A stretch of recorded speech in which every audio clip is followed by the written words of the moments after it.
Hello everybody. How we doing? Hope we're all doing well on this Monday evening. I am Merxrain. Welcome in if you've never seen this channel before, but we play all sorts of things, and tonight we are checking out the Aethermancer demo. This game is kind of special. We played Monster Sanctuary probably like a year and a half ago now at this point, and this is their next game. The Monster Sanctuary was wonderful. Bomber Palmer just resubscribed for 23 months. 1 month till 2 years. 1 month till 2 years. That is insane. That's crazy. How did we get this far? How did we get here? Let's see, real quick. Sorry, just checking a Discord message. You know how it is. Yeah. So Monster Sanctuary, wonderful game. Where I think a good chunk of the mechanics for Monster Sanctuary will be in this one. We'll find out.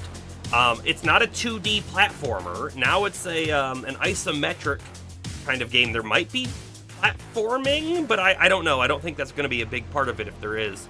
But the monster battling, I think, is still very similar. I think it's still 3-on-3. I think you're comprising an interesting team with different like upgrades, and you can make all sorts of different builds and all that. So I think a lot of that stuff is going to stick around.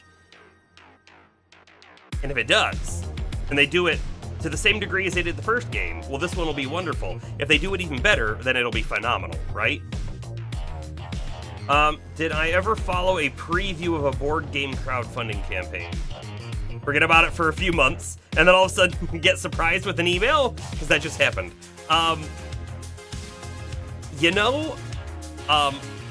Something like that did sort of happen. I don't know if we ever played this, but I have a game called Story War, or Story Wars, that I kickstarted many years ago, like probably a decade ago at this point. And the game came out, and it's kind of like an apples-to-apples sort of thing where there's a judge, and then the other players play their cards, and then they have to explain why they win, whatever the scenario is, and then the judge picks who the winner is. Well, months after it came out, I had actually pre-ordered the slightly higher version, so I got the DLC pack as well, which had a whole bunch of extra cards and stuff. And that just randomly showed up one day, and I was like, I totally forgot about this. So something like that did happen.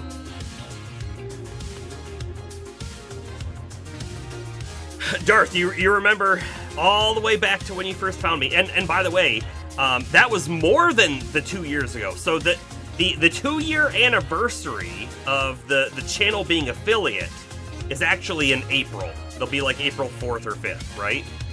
But we were streaming like half a year or something before that. And Darth, I believe you were right in the beginning as well, right? Because we did the Legends Arceus playthrough was the first streamed game on the current version of the channel.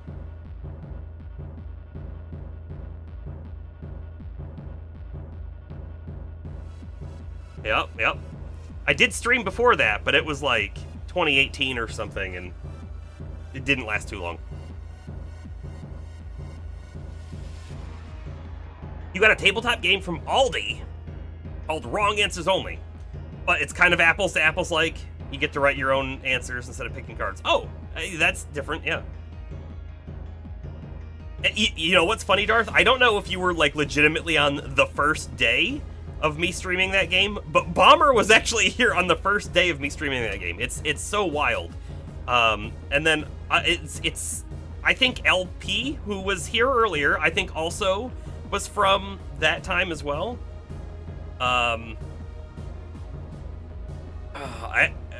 don't think Astro's here, but I don't think Astro was at that time. Astro may have come in during the Monster Sanctuary part, because Monster Sanctuary was our second game playthrough, if I recall correctly, on the channel.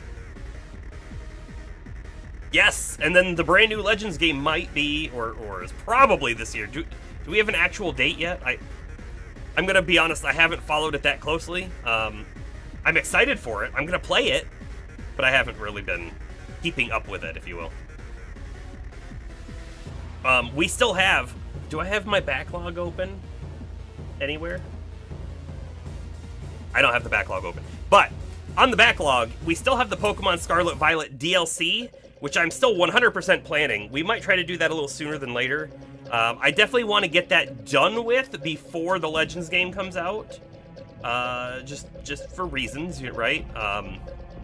We have our plan to get an Iron Valiant, and that would be our new main, or our new starter, if you will, for the DLC content.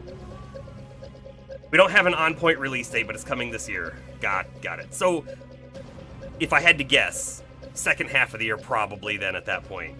Otherwise, we'd have a date already. It could be even, like, closer to the end of the year. We'll see. Okay, so... Right, I know I need to monkey with the things on the Twitch channel down below about, like, what days we stream and what game we're currently playing, because that's not up to date either. But, you know, one of the things that we've talked about in this new year, I'm gonna treat the streaming a little bit more hobby-like, and that's why we haven't had the Monday, Wednesday, Friday, every day or every time guaranteed stream. I've been streaming when I feel like it. It's been Mondays so far, which has been great. But I've been thinking, like, sometimes there are games that I'm playing. Elin is one. In fact, hold on, let me actually pop this open. Elin is one of these games that I've played a little bit. I have like 13 hours in it. And this game is pretty cool, right? But it's not necessarily something I'm like, yeah, I want this to be like a full playthrough on the stream. However, in my mind, I'm thinking, you know what? It might be neat though if I sit down to play a game, and it's this or whatever. It doesn't really matter what it is. But it's not one of our full playthroughs, but I'm also feeling like I could stream. I'm gonna kick the stream on. We won't have a full, like, play of it on the YouTube channel, because it won't be a full play on the stream either. Like, it'll just be some days. It's more of just a, hey, I'm here if you guys want to hang out, and we can chat and stuff. And if the game is cool, too, that's great. I'm thinking when Monster Hunter Wilds comes out, the end of this month, the 28th, is when Monster Hunter Wilds comes out. I'm going to play it a bunch, right? And I know I'm going to be playing it with a couple people. And since it's on the PlayStation, I don't even know if I can get, like, the party audio, because the party audio would go to the headset, and the way that PlayStation does it is, I think it splits the audio or something. I don't know how that would work exactly, but if I play just like, hey, I'm going to jump on and do a couple solo maps and stuff, I might actually do those on stream. So we won't get a full playthrough of that either, but there will be some Monster Hunter content coming up, almost certainly, because I'm going to want to put a lot of time into that game. Gotta save up some bean for the wilds. Your suspicions about this year in Pokemon remain unanswered, but you know for certain ZA will be this year. Won't be sure until Pokemon Day. Yeah. They announce it on that day. Hopefully they do. Okay. We're not playing Elin. We're playing the Aethermancer demo. Oh, and by the way, I'm going to say Aethermancer. I bet some people will say Aethermancer. I think both are technically correct. I mean, I don't know what the devs call it. Whatever the devs actually call it is the correct pronunciation, right? It's their game, it's their name that they came up with. However, the AE in English is from Old English. It's the Thorn character, Thorn. And it has an sound, right? It's not quite A, it's not quite E. It's closer to A than it is to E. A lot of people say it's like the A in cat. So,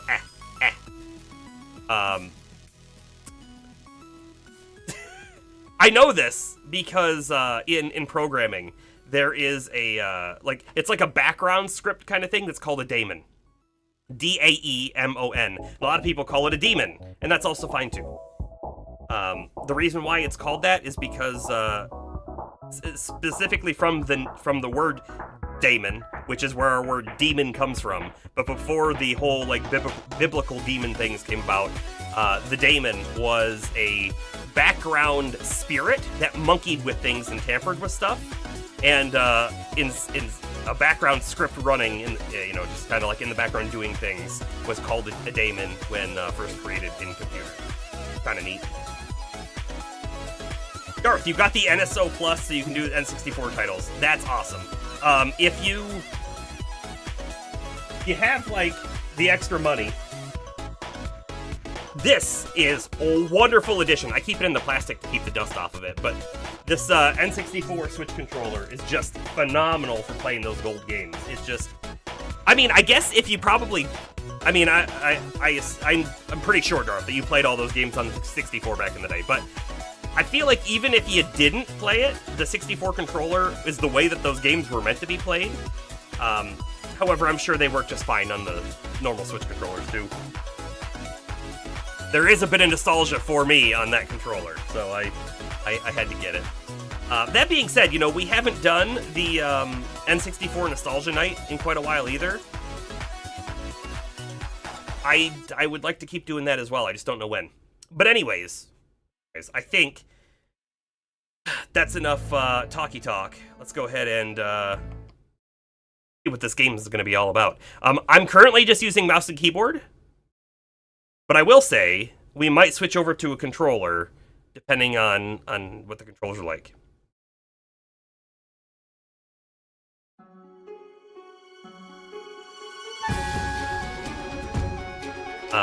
You've been considering that controller, the easier solution would be for Nintendo to have custom button layouts. That would be easier. Well, I don't know if it would be easier, it would definitely be cheaper. Sorry, I have two windows on my OBS that were blinking at me. There we go. Click them.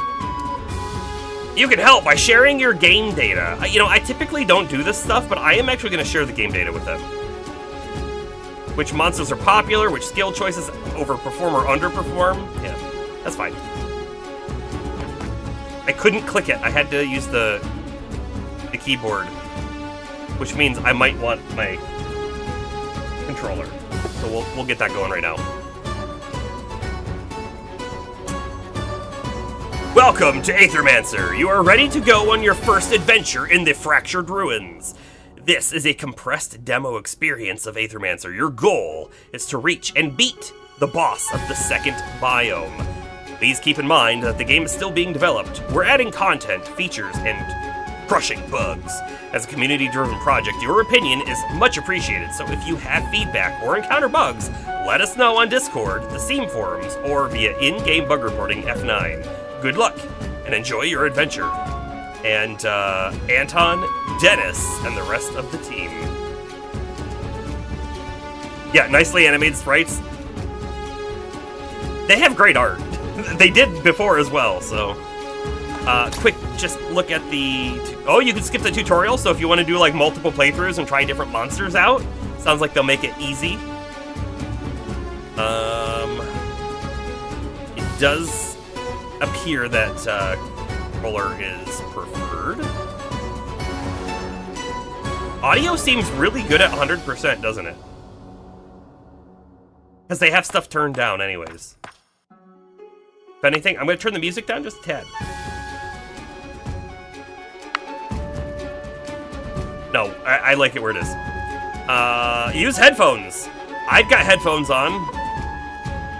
Do you? Alright, let's, go back. Play demo. Middle save slot.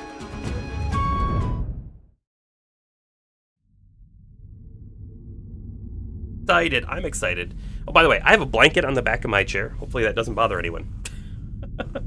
For too long, you've overstepped your place. Void will cover every city of our world, starting in Vigil, a fitting end, if considered. All was created. Now, all shall share our fate.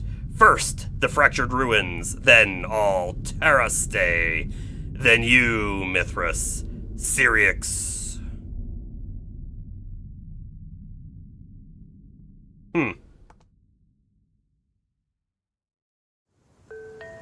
I am going to take this off and use it. Who else lives in cold climates? Blanket. Choose your soul-bonded monster. You can start with this monster in future runs. Oh, I remember now.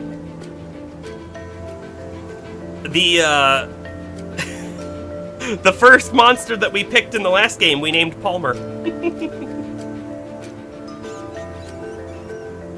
streaming radio must fall. What? What did I say? Oh, not what I said. It was the Syrinx. I got it. Okay. We can either go with Chiroof or Chiroofy. I like Chiroof. The fire lava something with a tail. Kind of dragon-looking head. It's earth and fire, which makes sense. Okay. It has grapple and ignite. Or we can go with Jotun. The water, wind, like a minotaur. Oh, types critical, purge, and burn. Tank, shield, and age. Boy, you know what I remember from Monster Sanctuary was that we did a, what did we call it? We called it like the, oh man, it was some kind of ice build. I don't remember what we called our build, but we were applying this ice debuff and then shattering it or something, and it was amazing. Oh, and then there's two others that are not in the demo. Looks like a bird of some kind, maybe fiery, and then a fishy-looking plant? I don't know. Cold shoulder. We called it the cold shoulder! You remembered. I couldn't remember. I'm gonna go with the fire guy. Oh wait, there's also show details. Aha. So, Scorched Earth, whenever the monster applies one or more burn stacks to an enemy, break one poise. And we don't know what poise is exactly. The other guy, whenever damage is dealt to this monster's shield, deals a combined water-wind hit to the attacker with that much damage.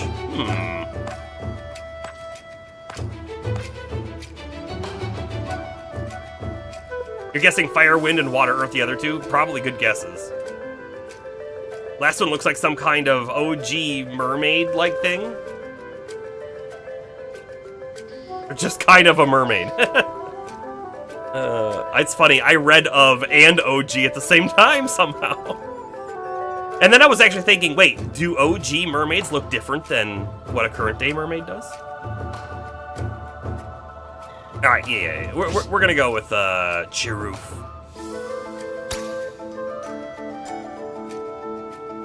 Is our character named Syrinx? We are inside the void now. The entirety of the fractured ruins has been devoured by it. By the way, this game is labeled as a roguelite. So there must be a element of runs and upgrades outside of a run and all that kind of stuff. Wild monsters roam this area. My old friend, I will once again require your support in battle.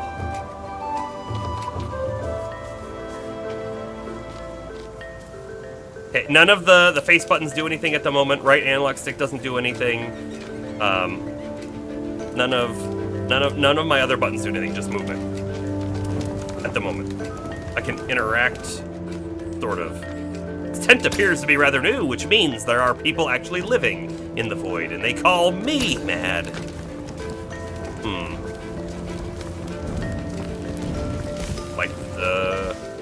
Like the braziers. The wild monster is blocking our path. We will have to fight it. According to mer people lore, they are man-eaters, so modern mer people do look very different than older depictions. They're man-eaters? I guess I didn't know that. Ha!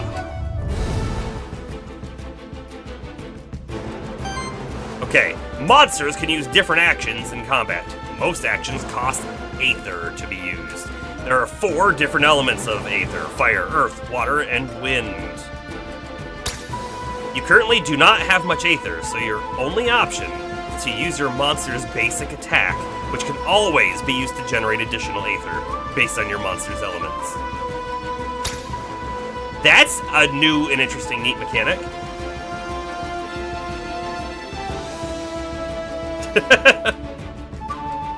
Nice, James. Mer people and sirens were basically the same thing, eating sailors. Well, hold on.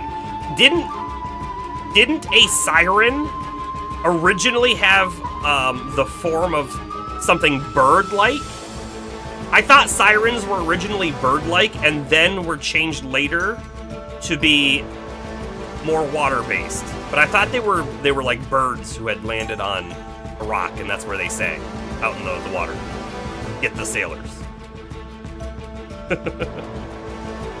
Okay, so we currently have no elements up top, and this takes 1 earth, and this takes 2 fire. We can generate 1 earth and 1 fire with a basic attack. Do it. Now, it says poise, earth -2. So I don't know what that means exactly, but we'll find out.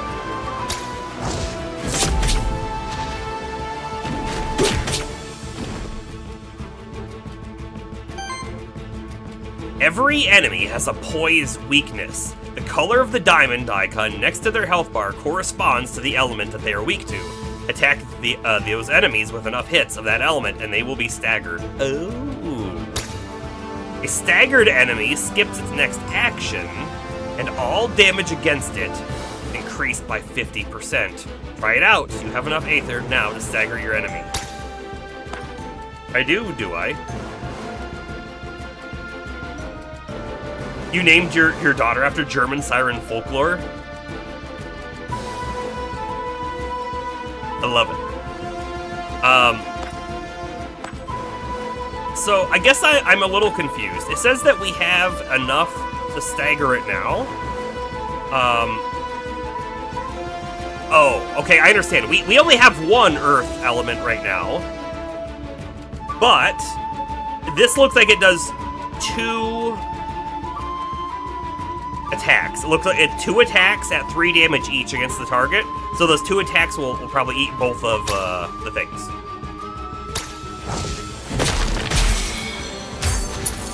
Yeah. Cool.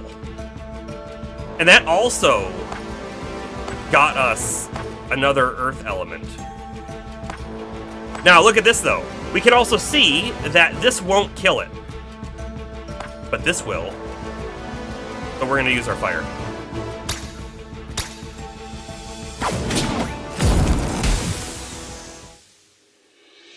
Victory! This is the worthiness screen. Your monsters gain worthiness in combat through a variety of means, like dealing damage, healing allies, or preventing enemy actions. Worthiness provides a small permanent bonus to your monster, which persists when you rebirth your monsters on future runs. We can look at a detailed thing as well for damage dealt, actions prevented, Aether generated, combat duration. The jackalope turtle thing, yeah, was cool.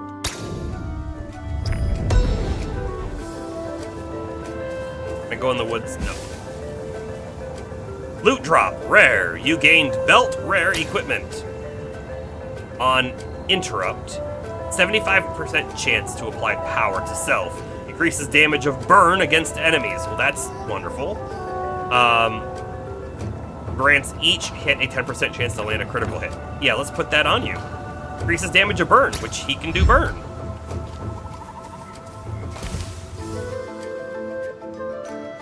Ah, there's a monster shrine over there. These constructs have been created by my kind over the course of thousands of years. I can perform a monster rebirth there. We should do so. Safety in numbers.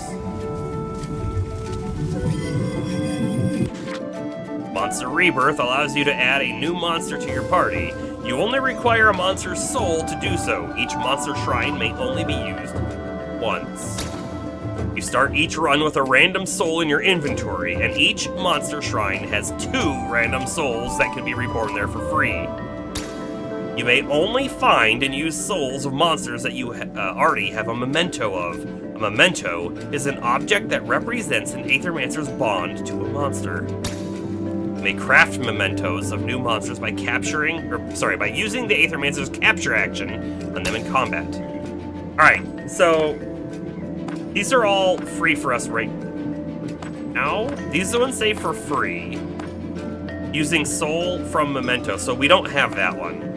Or maybe we do, because these say missing. Why does this guy have two little symbols, right? Like, he's got a little thing above his head as well? Maybe that is the memento showing that we have it? I don't really know. What I do know is we need to look right now to find out what's going to work well with our team. So, this is a critical, regeneration, and poison, which sounds awesome. But this guy is healing and regeneration, and this guy is a tank. And our current guy is not a tank. I almost feel like we have to go with these guys. But, again, we only get to do one. Right? Let's show the details. At the start of combat, applies 1 regeneration to self. Whenever regeneration triggers on this monster, applies regeneration to each other ally, then triggers regeneration on them. A free regen. I like that. This applies weakness, and this is just a heal and regen to an ally. I love it. That's probably who we're gonna go with.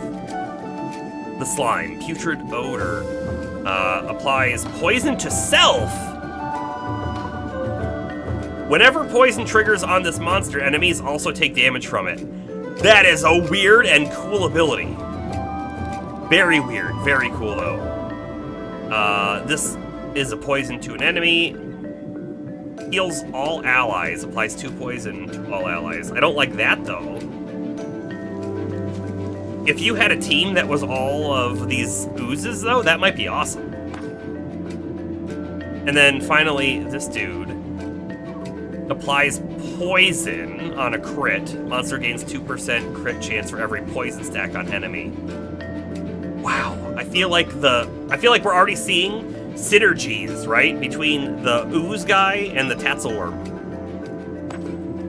And he can also do poison as well. Alright, but like I said, let's go with the Mandragora. Now we have a healer.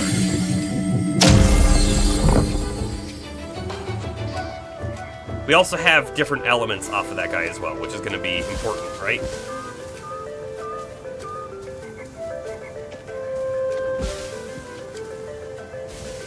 Alright, we've got 2 different groups of enemies. I don't want to take them both on, right? This time, let's initiate combat by performing a Void Blitz. This ability allows the Aethermancer to ambush the enemies, which removes 2 poise from the targeted enemy. This makes them easier to stagger in combat. A for Void Blitz. Do it.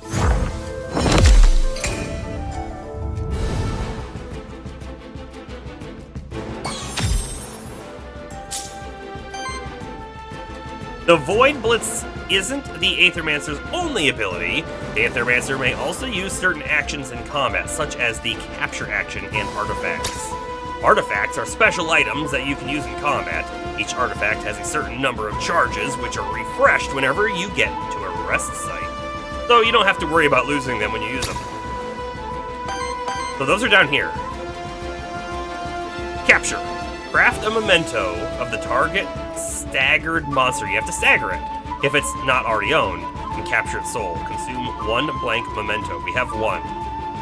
So you have to have, like, an item for it to go on as well. And then we've got monster. We have 3 charges of a heal that we can use ourselves as well. That's cool. Can I select whoever I want to attack first? Is that a thing?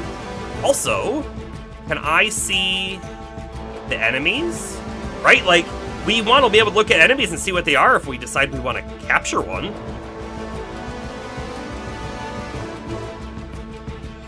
This guy has sidekick, power, and heal. 2-headed on attack. If it was this monster's first attack of the turn, heals the ally with the lowest health by 3. Interesting. We've seen a lot of healing abilities so far, haven't we? If it was the monster's second attack, applies power to self. And wow, look at that expensive Comet Rush. Oh. What's this other guy? We really want a tank next, right? I feel like we want that tank next, so I'm not going to capture either one of these dudes. Being said, right, I have 2 earth, and 1 water right now.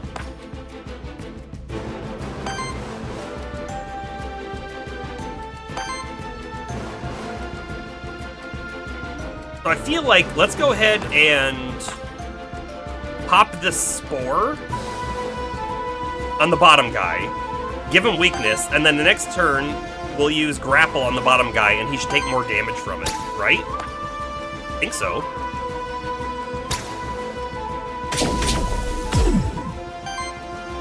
Oh, and we get to go immediately. And there's the stagger.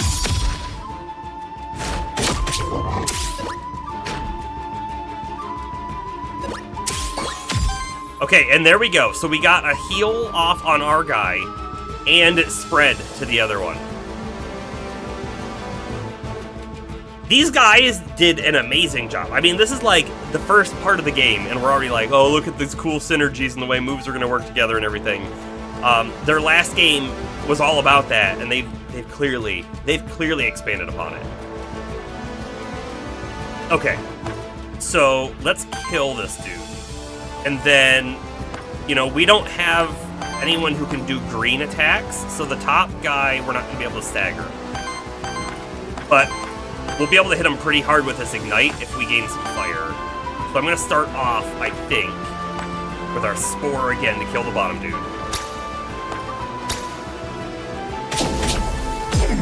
And then we'll start building some fire up. I mean, I could hit him with the grapple, but let's just do this.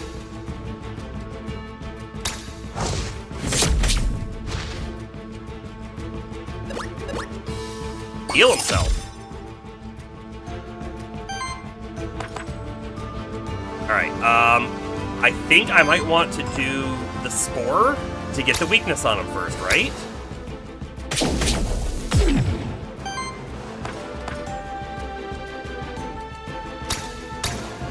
It's very interesting that we're able to just select whichever guy we want to go first, isn't it?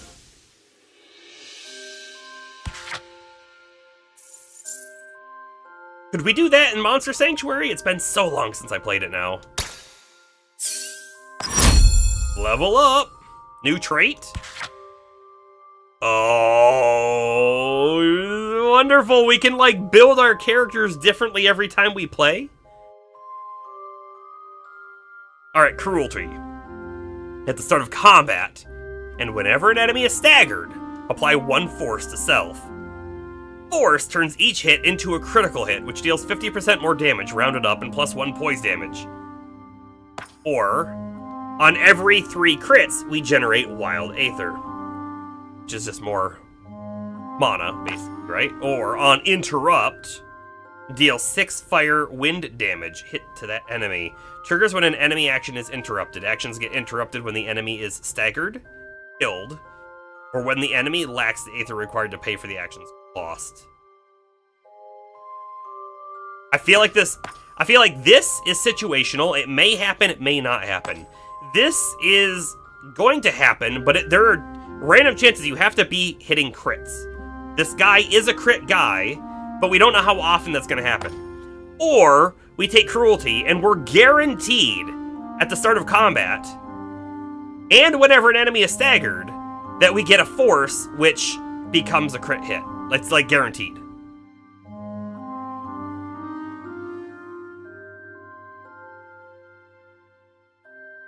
McDonald's has a Pokemon Go partnership right now? Jeez, I don't like McDonald's. I haven't been to McDonald's in a long time. In fact, it's been a real long time since I really went there to like eat or something. But the only time I can recall in even recent years, there was an occasion when I stopped there for like a breakfast, and that was about it. However, that being said, Wendy's, Taco Bell are my weakness.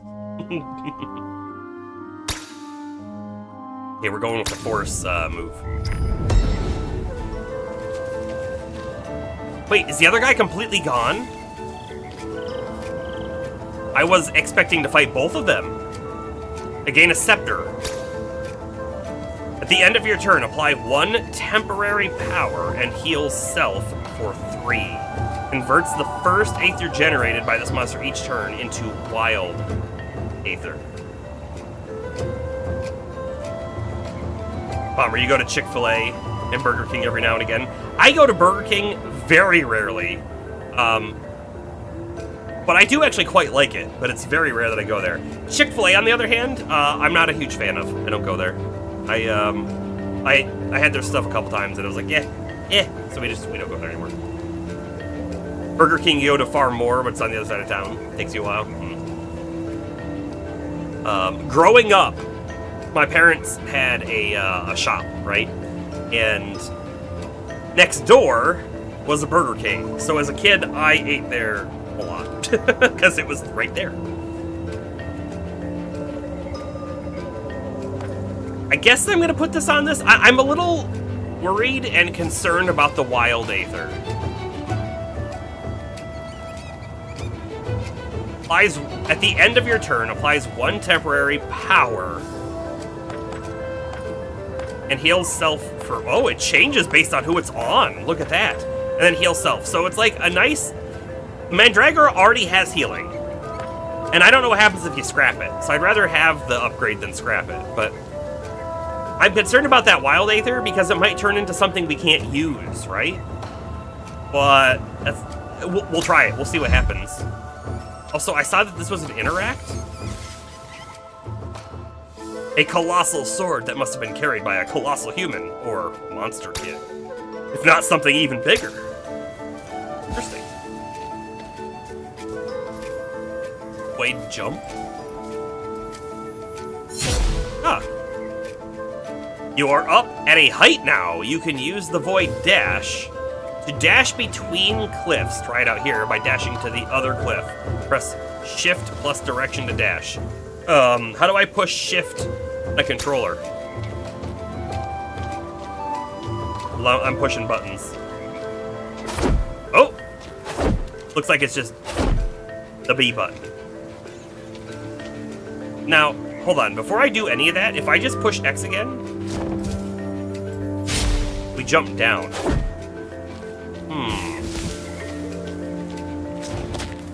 Interesting. Okay, so there is a little bit of verticality in the game. Keyboard, controller, combo controls. Oh man, I gotta use like this part to push the shift button so I can do stuff. By the way, if I want to jump down, it's literally just walking towards the edge and then you jump off. So there's no like button to do it exactly.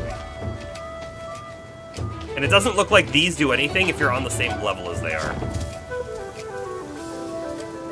Hold on.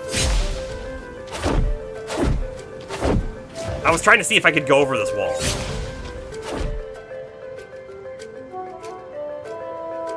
That's a market Nintendo should look into.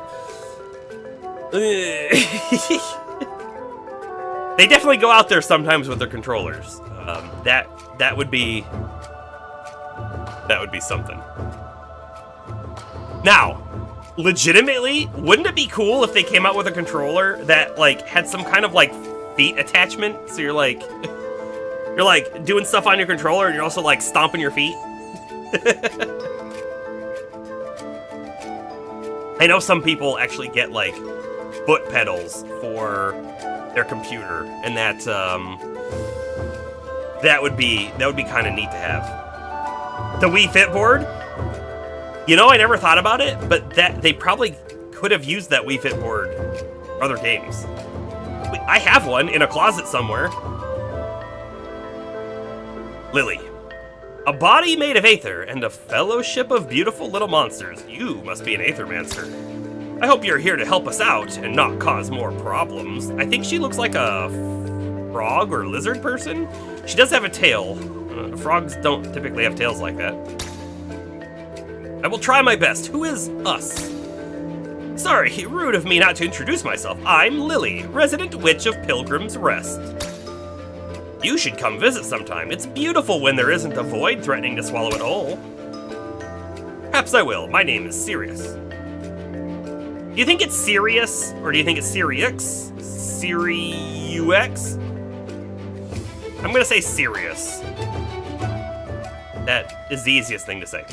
Hope that no ill fate befalls Pilgrim's Rest and its people. That's sweet of you to say. I knew it. Somebody with a band of monsters following them around can't be a bad person. How about this? Meet me in Pilgrim's Rest, and I will offer you my services. I'm an expert at soul bonding, you see. Soul bonding uses a monster's memento to bond its soul to you, which means it's always there with you when you need it. Ah. Get a monster, get a duplicate memento, soul bond it, and then the next run you do, you have permanent access to it at a summoning stone. People have beaten Souls games with the DDR pad. That's true, they have. And they used the Wii Fit board, plus the remote nunchuck for Punch-Out. Really? Didn't play that. It wasn't the only controller mode, but you want to give it a shot if they ever re-release it. You like pronouncing the X personally? Sirix? Okay, we'll go with that.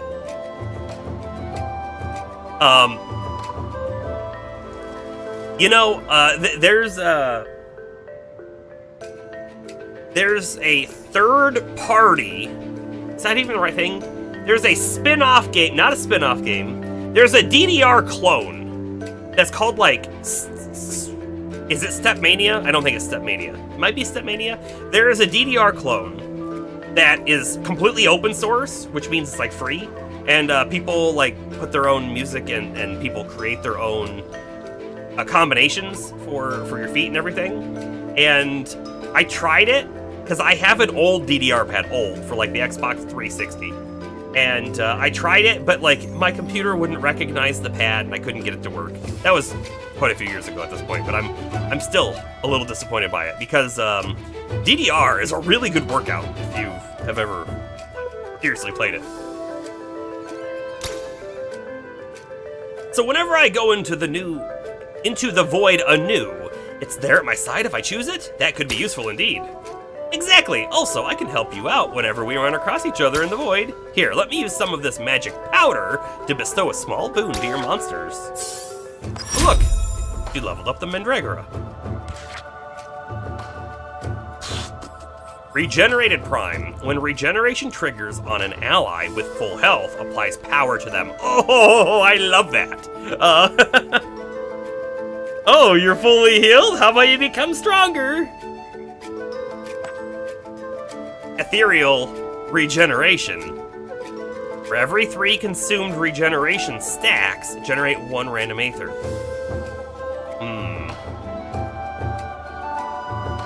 You know what's interesting?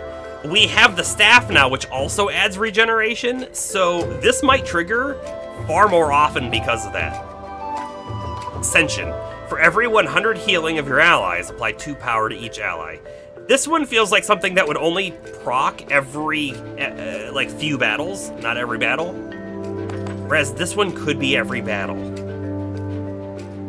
I'm gonna go with the top one, although I'm kind of wishing I'm gonna do this one, but I'm not gonna do this one.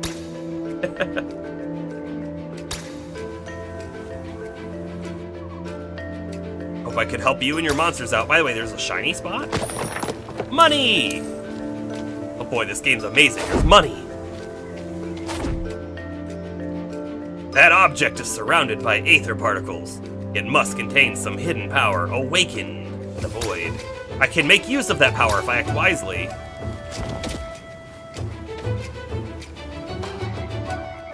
This is a void meteorite. A fragment of a dying star that has landed here. They are quite rare. Something must have pulled it here by force. Oh, the Void Meteorite can bestow an elemental affinity perk to one of your monsters. It will enhance a monster's basic attacks to deal damage of that respective element and generate an additional Aether of that element. Well, we're going Sharoof. Sure. Now, here's the question. Generate more Earth or generate more Fire? I like the fire, because our earth move only costs 1, but our fire costs 2. And the fire one does more damage. If I interact again, there's nothing left to do here.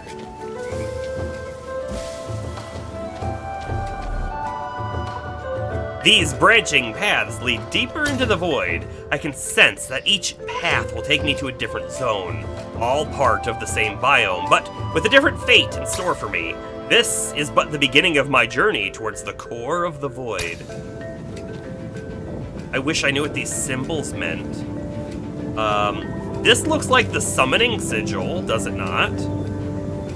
And then this looks like a fight, and this is something else. Let's go this way, because if I can summon a third guy, we'll be stronger, and if I can get the ooze, right, we'll have a tank. We'll try it, see how it works. Pilgrimage Path. There was a summoning stone right there. We don't have the ooze available. In choosing your monster, you should primarily consider the monster's signature trait, elements, and types. This way, you can quickly identify what the monster's strengths are and what role it can play in combat. We were looking for a tank. You are not a tank. I don't know what sidekick means exactly. You are also not a tank, and neither are you. That is not great for us. I wanted this guy.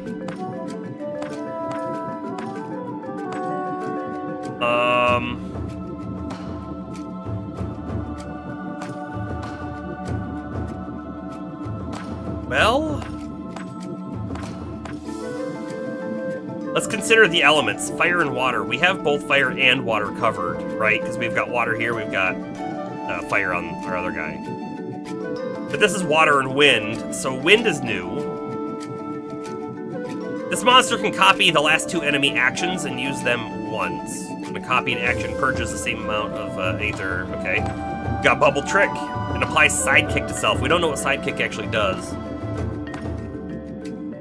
Wind damage, or... This one's cool, right? Because when it does an attack, it's gonna heal someone, or on the next attack, it'll make itself stronger.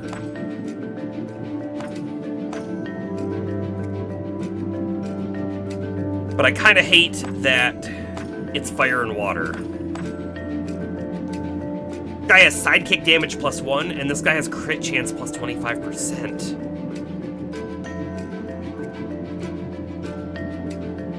And this guy's also fire earth. I don't want him either. This kind of sucks. I think we're gonna go the water wind guy just so we get a new element of wind.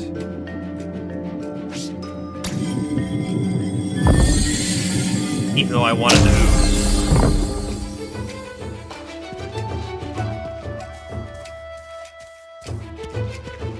So now if we find another one of these, do you think we can, like, overwrite somebody or not? Are you a person? Are they also an Aethermancer? Their name is Alioth. Lurk mode. Do my eyes deceive me? Another Aethermancer here inside the void? I am called Alioth. They sent me here to investigate the massive void phenomenon. Are you here to assist me? I'm here on my own. The issue seemed too important to ignore. An Aethermancer operating on their own. You weren't sent by Achilles. Curious. Matter, surely we can still help each other out. Let me share my findings with you. As is known, void is the ever-destroying, ever-changing, ever-creating substance of the universe. A manifestation of entropy. Void materializes naturally when a body of enormous amounts of Aether dies, such as a star.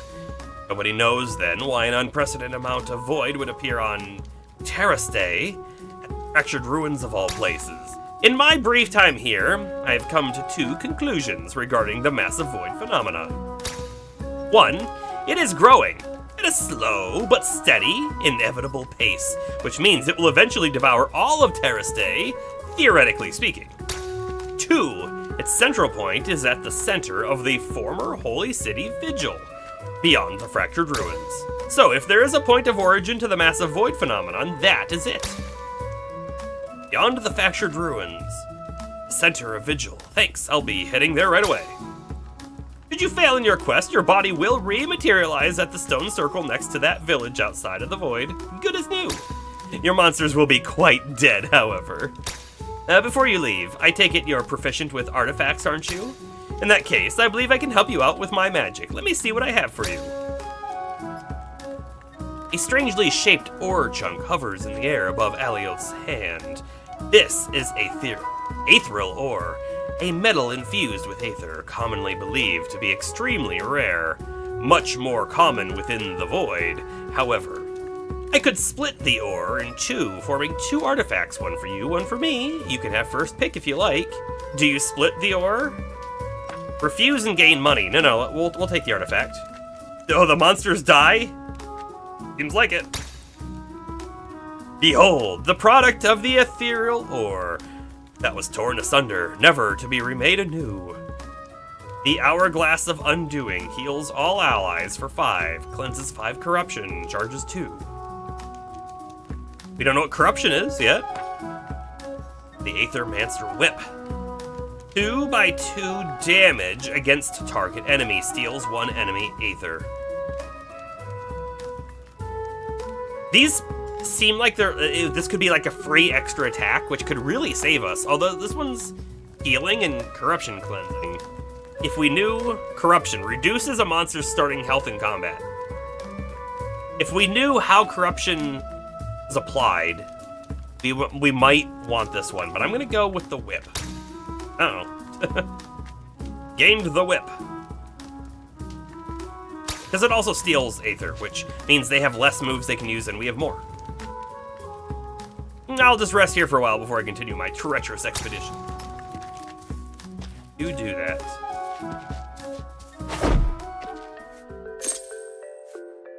Money. Ooh, there's a secret up there. Back up at height now. If you perform a Void Blitz from a height on an enemy that is on the ground, it will lose 3 poison instead of 2. That's pretty cool. How did this thing break? Ah!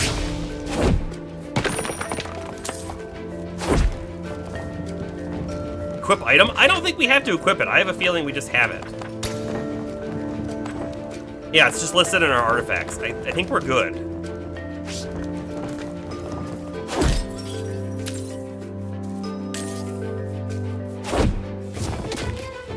Oh, hold up. I think I wanted to land on... Oh, maybe not.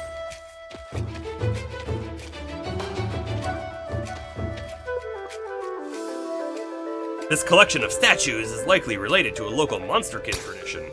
I haven't seen anything like it anywhere else during my travels on Terrace Day. Oh, there's so many enemies down there. Oh, wait. Will they all be in the same group that we attack? Or not 3 separate, like, sets? Yes. Must be the case.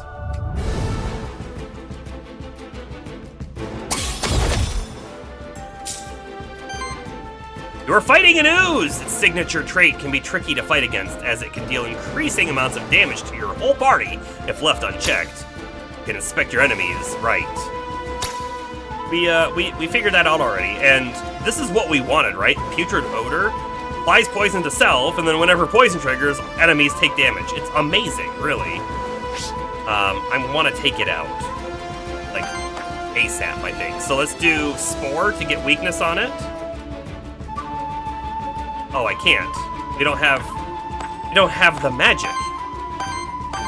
Have not the magic. I could attack with Chiroof and then Spore. Right? That's an option.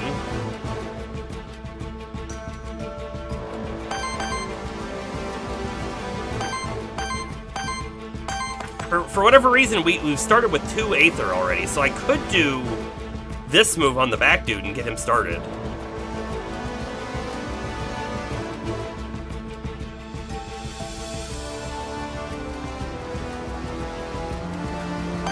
No, let's do the basic attack on Chiroof, then do Spore to apply weakness to the slime, and then try to kill it with this Wind Kick, which I see is doing an alright amount of damage to it. That's the plan. And I'm gonna actually hit the ooze as well.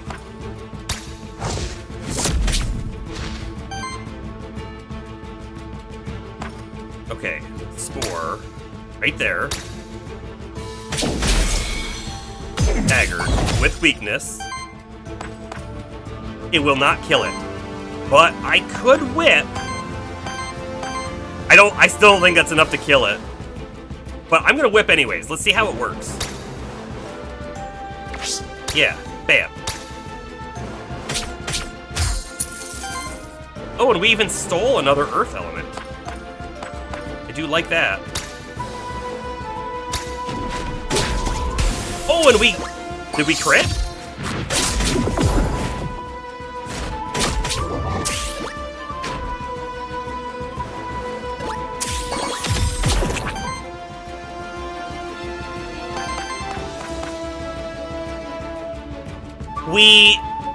We got Toxic Slash, right? So this guy, his move, Eagle Eyes, he copies the last two enemy actions and use them once, right? So now I can do Toxic Slash and poison the back dude if we so desire. However, I think I want to do a normal attack. Ooh, I don't know. I can either bubble trick the front guy with our 1, and then I can use this dude with a basic attack to gain another blue so that we can stagger him next turn. That's what we're doing.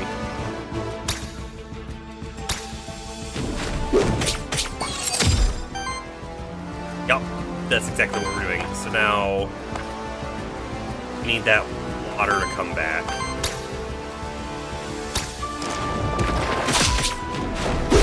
Oh! Oh, wait a second. Is that sidekick? Is that... Does sidekick mean he gets to attack after someone else goes? Because that's pretty cool. So hold on. I can kill that dude right now then. Let's do so.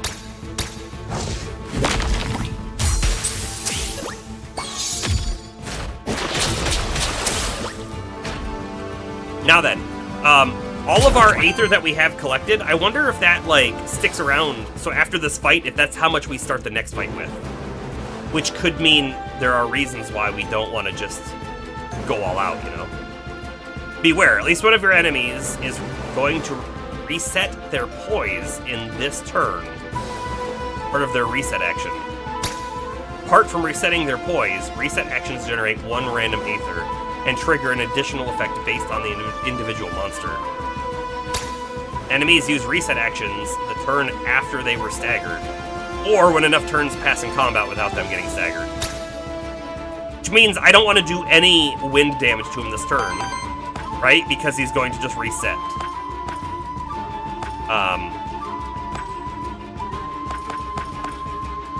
So maybe I should try to generate wind instead?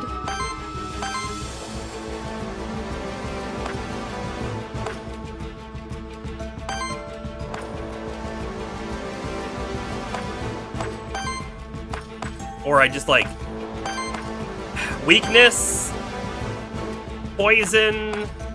Yeah, let's do weakness, poison, and then fire. Why not? Going all out. Not worrying about the stagger.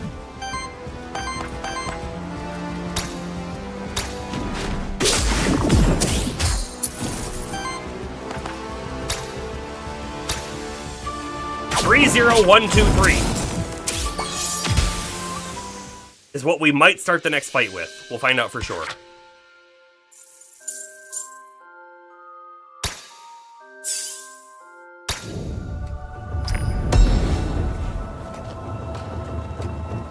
A salve. At the end of combat, cleanse 3 corruption from self. Is corruption going to be that big of a deal? Increase damage of each earth hit by 1. This guy doesn't technically have an earth element, right? But he's gonna get it. Money!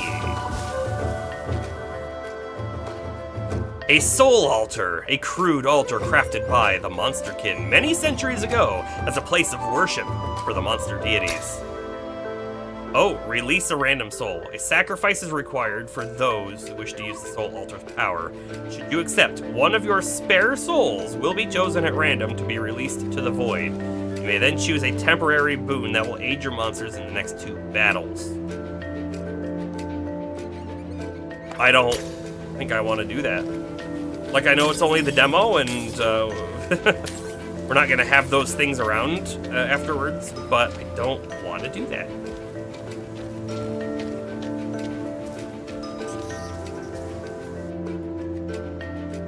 Colossal Sword is even the same text as the last one.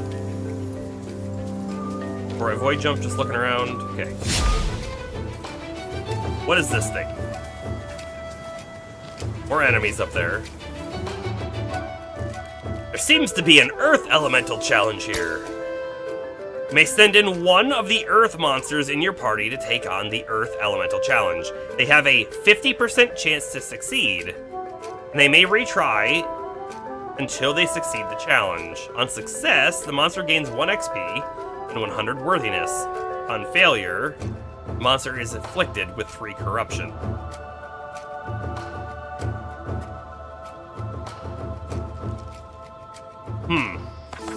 Not right now. Like a bad play at the moment. There are enemies over here. Ooh, they have like an aggression meter. You've been spotted. Combat is unavoidable. You have a small time window left to perform the Void Blitz. If you don't initiate combat by Void Blitz, combat begins without either side having an advantage. Well, I want to Void Blitz the ooze. Like, for sure. And also, we did not start with the same elements that we had before. By the way, I don't know what the best spot is for where the wonderful face is going to be at, because I'm realizing now, right? Our HP meters are right here, but our attack selection is right there, and then the other side has all the details. So I don't know yet. You could maybe think about doing a center shot, but never done that before.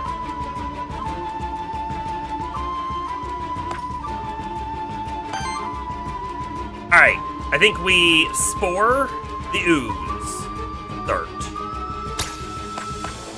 Making him shatter, or stagger.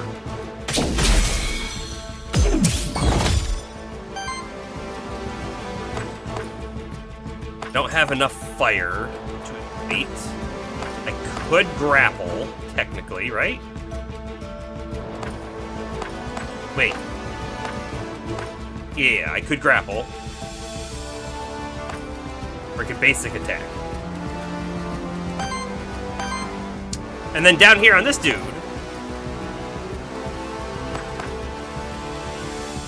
did he keep this from the last encounter? This Aqua Pounce? I think he did. Like it. I like it.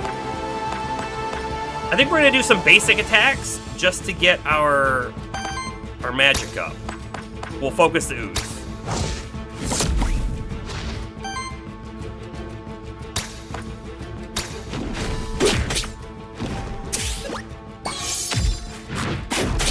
Because we want some water so we can attack the water guys, right? He did a lot of damage to us.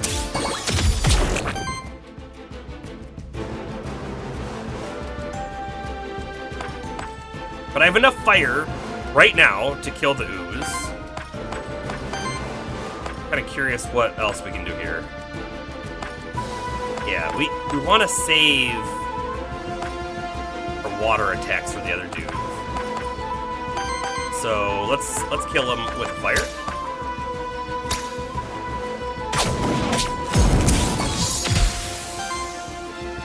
Gone.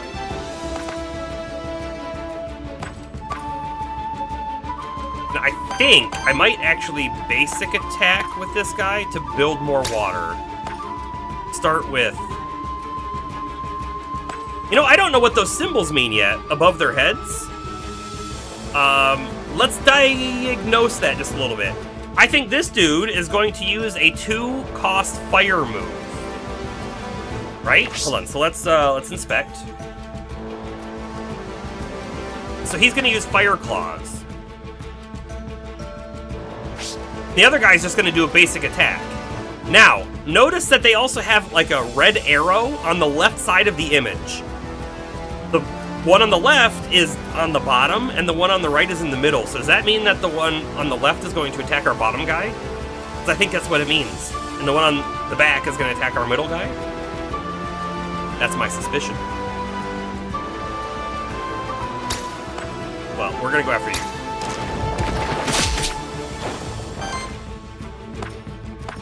And then my sidekick to self is big. In fact, I should have done that first.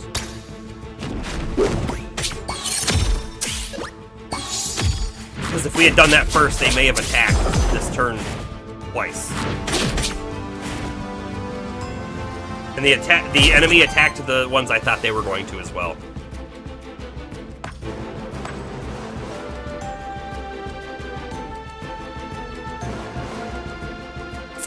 This will apply to burn, which might kill that first guy, but I don't love it.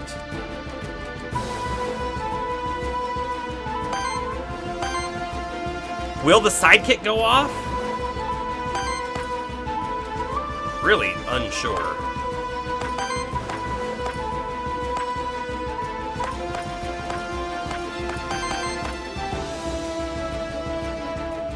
Alright, we're gonna hit this guy with it, and we'll see what happens. Either the burn will kill him, or the sidekick will.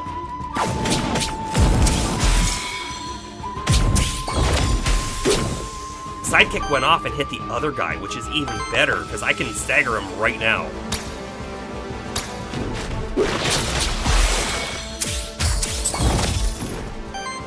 It's pretty great. You know what I'm unsure about is if our HP pools are healed after every battle. Do we come in fresh or not? We'll have to pay attention to that as well. Because I can't heal if I don't have water magic to do that.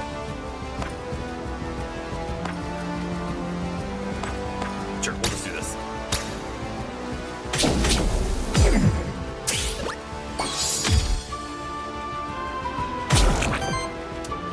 Doesn't really matter who.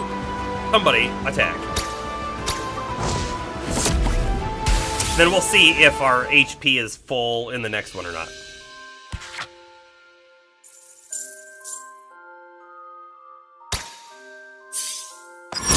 Level up ×2! Alright, explosive burst. 2 by 5 damage. This it costs a water and a fire, which we know Cheruf can't generate water, but our other two guys can, which is kind of neat. Critical hits will purge enemy Aether, and it just does a lot of damage, I guess, sort of. Ball lightning. Green. We can also generate, right? But just on one guy. Purges 2 enemy Aether, and it's always, it's not even on a crit, it's just always, but it does cost a lot of Aether. Now, on interrupt, it'll deal 2 damage hit to all, which is kind of cool. Or stealing dust, which is green and which is wind and earth, seal, and a free. Oh, it's a free action. You can only use 1 free action per turn, though. But it costs 2 Aether, but then you can steal 1 from the enemy team, so then they might not be able to get their move off. Right? We've already deduced that we can see what they're planning to do, like that one wanted to use its 2 Fire Aether move. We could use this, steal a Fire Aether, and then it won't be able to go off. Kinda cool. I kind of really want this one. But one feels more strategic. Going with it. Oh, the monster sidekick attack is always critical. We can almost guarantee we'll get a sidekick every fight, or almost every fight, right? If we use that water move. Aura. Sidekick attacks from allies. Deal extra damage hits, but another ally has to use a sidekick move, and we don't have that on anyone else, so not that one. Hunt Aura. Allies gain just crit chance.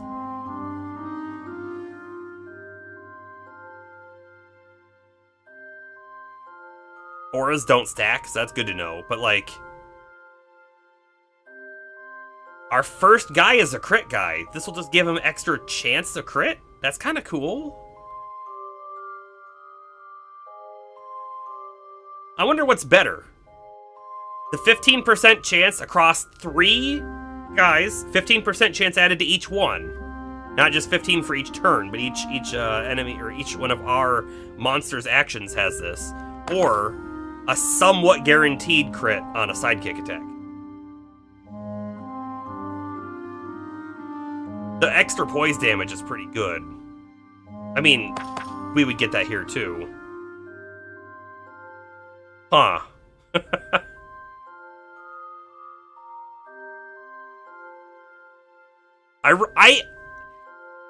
I miss the ability of Monster Sanctuary to see the full tree and be like, I want to build my guy to do these things. But this is really cool too, and it'll make you like, be like, oh, I really want that guy, because I remembered in a previous run we got a really cool move that will work well with our current team, right? It fosters that sort of like, it's a different kind of team building strategy thing.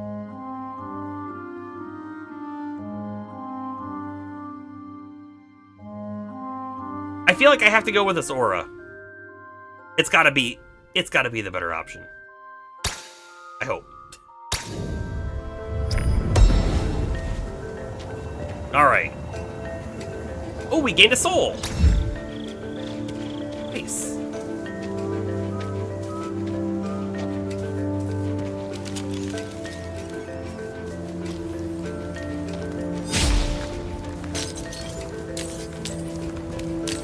Huh. Wonder why I could come over here.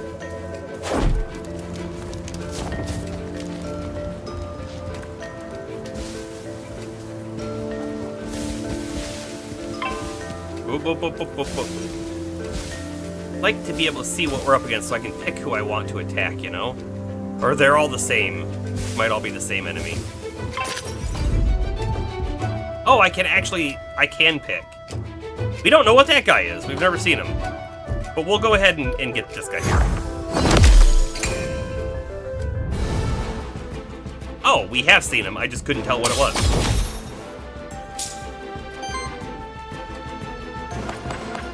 Stealing dust. I like it. Okay, but we need green moves, which is this guy. So this guy's just going to attack to gain stuff.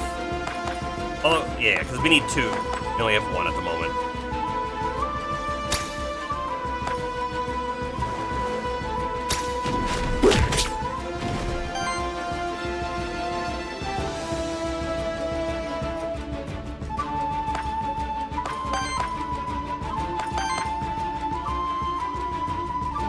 You know, if we use grapple and it purges an enemy Aether, we could get lucky. They have 3. It's a 33% chance that we hit the water, which will cause the back dude's move to not go off. That's kind of a neat thing, right? I think it's kind of neat. Let's try it. The worst that could happen.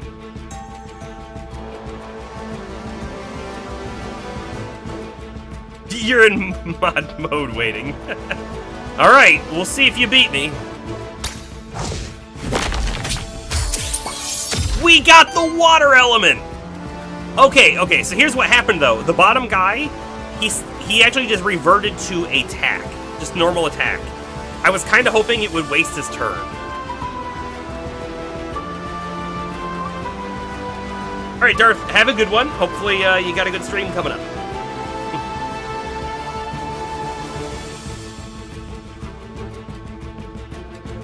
I really want to generate wind.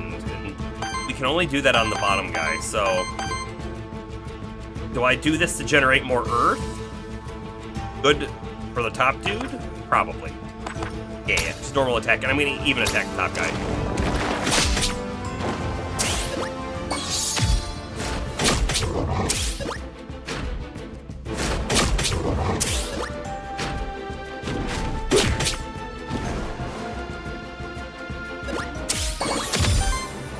Okay. I think I'm going to spore attack the top guy. Right, to cause him to be staggered and weakened. Blammo. We like this play. And then we're going to come down to the bottom. And I think I'm going to wind kick the front guy, which will stagger him this turn as well.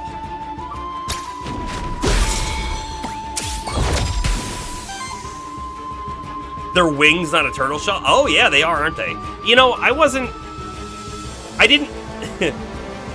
sure either. In fact, I didn't think it necessarily looked like a turtle shell, but I didn't think it looked like wings either, but I think you're right. The winged jackalope creature. Alright, now then, I can either generate more earth and some fire, or I can just go after him with an ignite. I could just kill the top guy outright right now, or do a lot of damage to the bottom guy. This guy's not going to get in action in anyways, so why don't I just hold off on him and we'll get the bottom guy. Get him closer to being dead. Especially with the burn, it's going to help.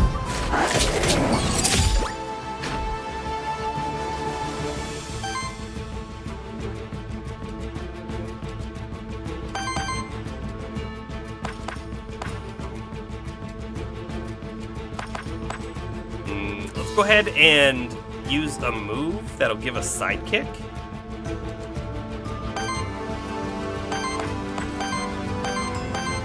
Our basic attack on this guy can kill the top guy. I think we're good. So I'm going to bubble trick bottom guy. And then... Oh, it doesn't matter. We kill them both no matter what. Doesn't really matter who we even attack with, does it? So, sure. And then the sidekick got the other dude. I love it. Sidekick is cool.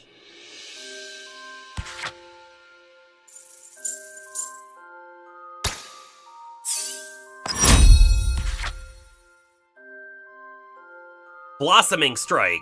3/3 damage against target enemy. Applies 2 regen to all allies. We already have a lot of regen from his base stuff, but more could be better, right? Consume 1 weakness among enemies as additional cost. Applies power to the target ally. It's a free action. So sets the base damage hit to 1. Each hit consumes a stack. I don't fully understand that one, to be honest with you. Cleansing Rain. Wow, heals all allies, so it's an AoE, cleanses 3 debuffs, and cleanses 1 corruption from all allies on first use each combat. I feel like the corruption is kind of a big mechanic. I want this. Now we have a way to get rid of it. Yeah. Oh, just gain XP too. How about that? Didn't level up, but that little bit closer. Okay, so you have found the end of this zone. You might want to use the map to check if there are any undiscovered spots left. You can also use the map to teleport to any point of interest you've discovered. You can open the map from the pause menu or by pressing M. So hold on. This is an Aether Spring, a merchant, or a cook. I kind of want to go to the merchant because we've been collecting coins, but I don't know if we have enough coins to do anything with. Use the map to teleport. We already know that. Yeah, there's 2 things left to do, but I chose not to do them, so... Cook sounds neat. Merchant sounds enticing. In fact, does it show in the inventory? No. You see, like, mementos or whatever, which is kind of cool. I mean, I know at the top over there, I see a currency-looking thing, 17 star, 10 circle. I'm assuming that's 10 coins. I don't know what the star is, unless it's just, like, Aether. Let's go to the merchant. We gotta try it. We gotta try it. Wait, there's a thing to summon here as well?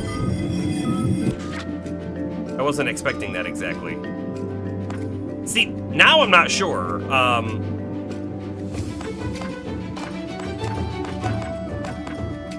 I can do the ooze now, but I feel like we have our team now, and I don't want to mess it up. Especially because, like, if we summon this dude now, they're going to be back to level 1, so they're going to be weaker, technically. I'm going to pass. We're going to pass on it. It might be the wrong play. I don't know. Do you see a face? I see a face. Yeah.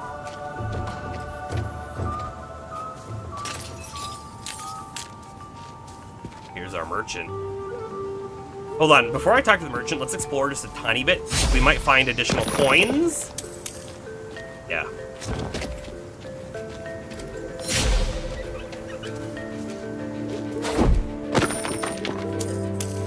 Might be enemies too, who knows?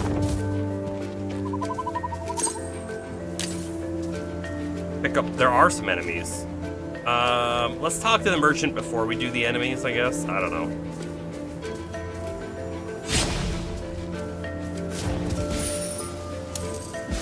Oh, who knows? There could be more money that we're missing out on, though. You see those plants on the left? Those gotta be an enemy.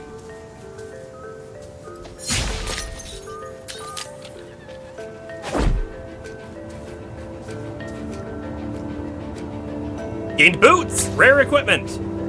Evasion plus 20%. Basic attacks generate 1 additional wind. Increases monsters' maximum health. I think I have to put it on the guy who does wind, right? So when he does an attack, he'll get more wind out of it. I love that idea. Putting it on one of the other guys as well isn't bad either, because we get more wind from a different source, but... Salve cleanses 3 corruption at the end of combat, which sounds really good too, but earth damage plus 1 doesn't do anything for him. Just scrapped the old equipment salve to gain 8 gold. Oh, okay. So if we scrap something, we get money. Good to know. All right, we'll do enemies here in a bit.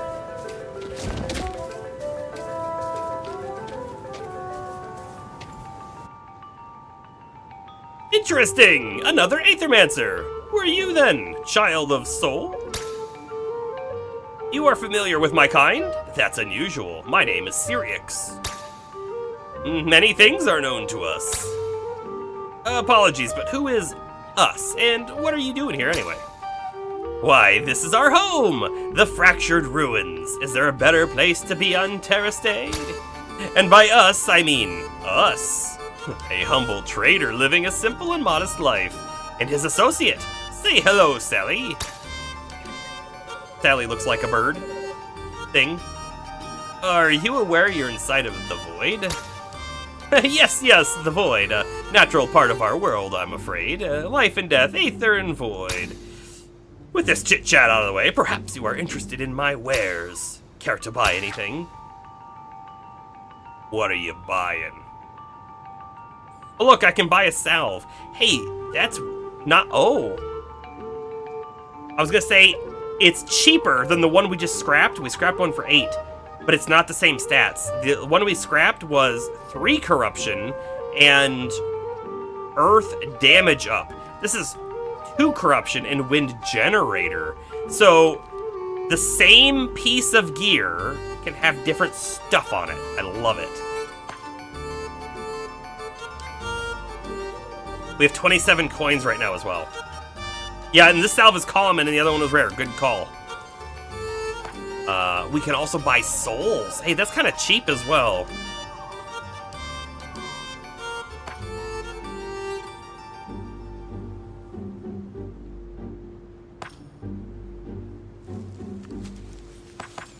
I don't know. I don't really want a new piece of gear, but I think I will. The antidote flask is an artifact. Ooh. Heal 1 monster by 15 and cleanse 5 debuff. We don't But you know what we don't know is we don't know how many charges it has. It might just be one because it doesn't say. I'm gonna buy the soul. And now we can't afford the flask, but we might find a couple more coins out here, and if we do, know where to spend them.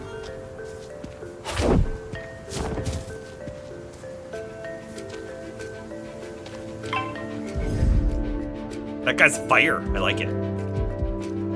Okay, we'll go after the fire.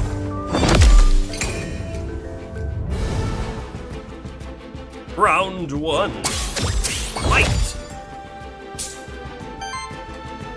You're fighting an unknown monster, a monster that you don't have the memento of yet. You can gain its memento in combat by using the Aethermancer's capture action if you have a blank memento. Which we do, but we have to stagger it, which actually won't be that hard to do, right? We just need to get a little bit of fire. Actually, yeah, we have no fire at the moment, right? So, can't use this one just yet. But we can build it. Why does it say he has 48 plus 5 for his life? Do you see that? I don't love that. Oh, okay. Either way. We have staggered it with that attack. Oh, capture. Warden memento unlocked. They are a tank, by the way. Now, that doesn't remove the enemy from the field or anything, which is kind of cool, I guess. Let's score up that guy. Get him closer to death. However, yeah, let's do it that way.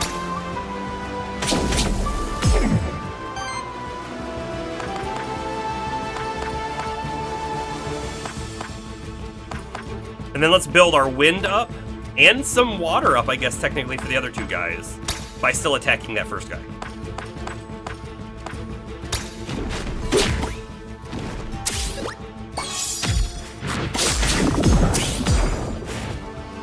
Whenever your monsters take a certain amount of direct damage from enemy actions without being protected by a shield, they take on Corruption. Oh! Hold up. You gotta see this. I'll move over. I saw this. I didn't realize what I was looking at. That corruption is reducing their maximum HP. Ooh, corruption is not good stuff. Corruption lowers their starting health in each following combat. Try to avoid corruption if possible. Our bottom guy didn't have very much because he had the salve, and now he no longer has it. We do have a way to remove corruption, though, with this cleansing rain.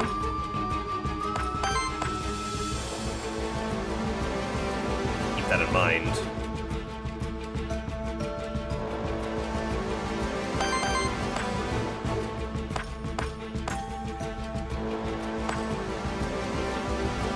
Alright, let's burn the top guy.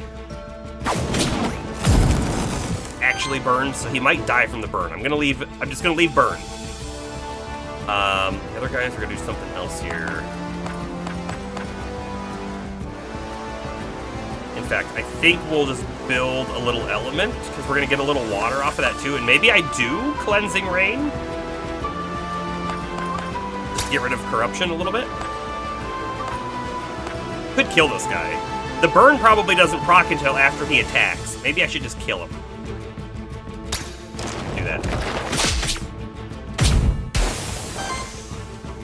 that. You were looking away for a bit. Did we capture the memento of the top guy? We did!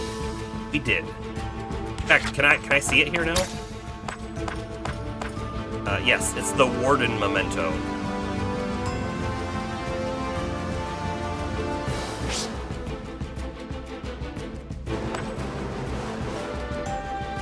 I think I'm going to bubble trick to get sidekick, and we're going to attack the first guy, because I don't want him applying more poison.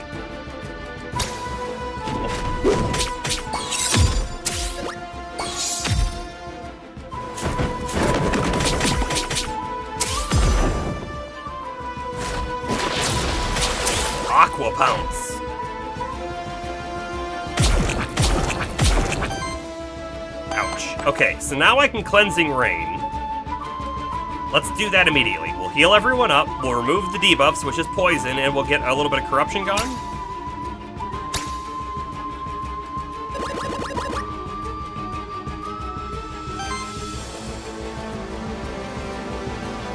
Only a little bit of corruption. Only a little bit.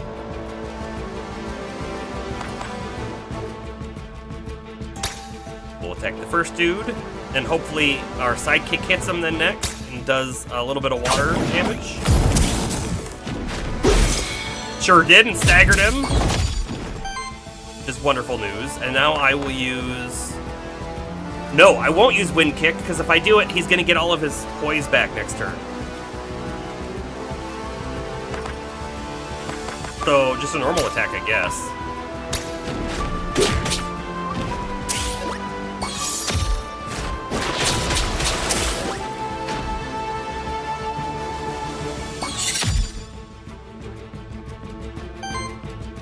Okay. Wind on the back dude.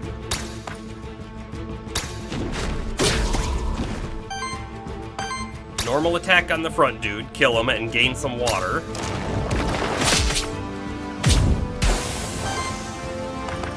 Ignite on the back dude. I could probably actually steal his water, but I'm not going to.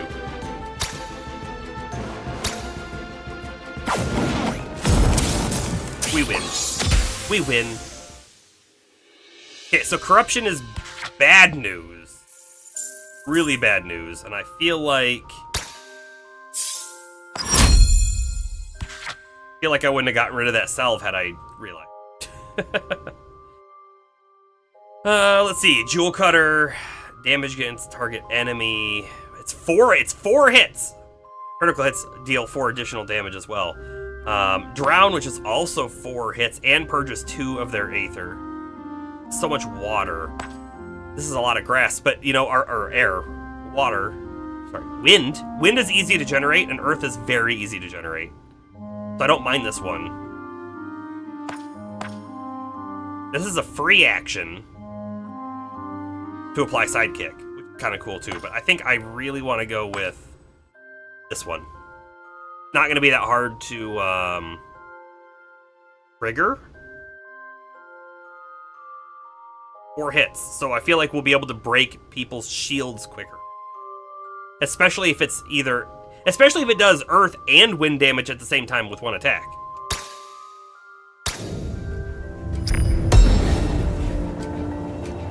Orb. We gained Orb. Aether +1, but health is reduced by 3. Increases healing of regeneration on allies by 1. On hit, 10% chance to apply Burn. It doesn't sound terrible. In fact, putting it on this guy could be alright.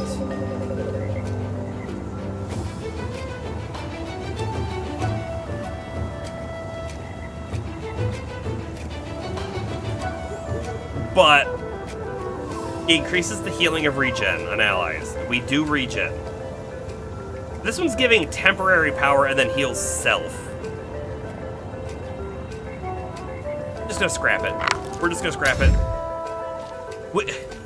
We have no idea so far, like, what are the really good items and what aren't the good items. We'll have to play a bunch to figure that out, I think. Lucky for us, we plan to play a bunch in the future when the game comes out. Looks like a boss is coming up next.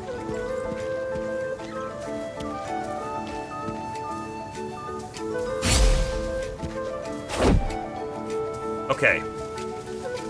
I can buy more stuff now. We can buy a level up. We can buy the poison heal. Actually, can I buy them both? Totally can. Going to. Who gets the XP? Oh, wait, is it everyone? I can't select. Just continue. No, it was to a random monster. I feel like it didn't show us who got it, which is a little unfortunate. It is what it is. I feel like these guys are going to pop up and attack. Some monsters will attempt to ambush you. When When you get close to them, you can use the Void Parry to counter their ambush, giving you the same advantage as when you used a Blitz. It's the parry. I don't know what the parry is. You can use a parry. Don't tell me how to use it, just say you can do it. I pushed some buttons, nothing happened.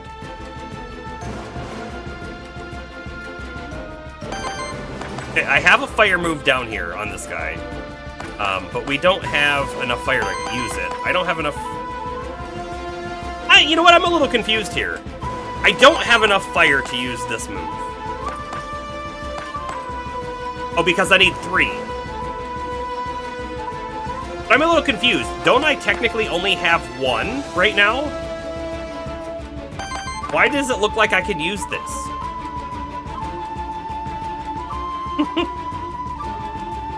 I don't understand. I'm going to try to use it, and we're going to see what happens.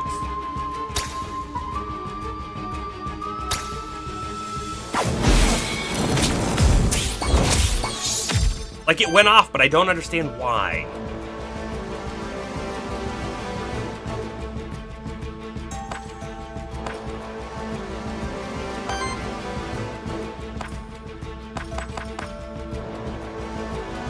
We do have a water guy back there. I'm going to use Bubble Trick so that we get Sidekick.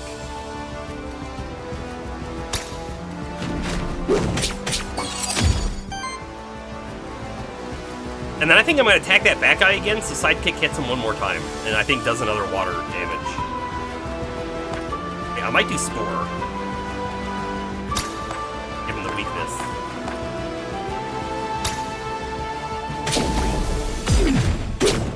Yeah. Oh, I shouldn't have done that. I should have done the normal attack to get the water ether. Oh, we got one anyways. We got one anyways. Okay, I'm gonna come down here and give Sidekick back to him again. We'll hit the bottom guy, which will stagger him.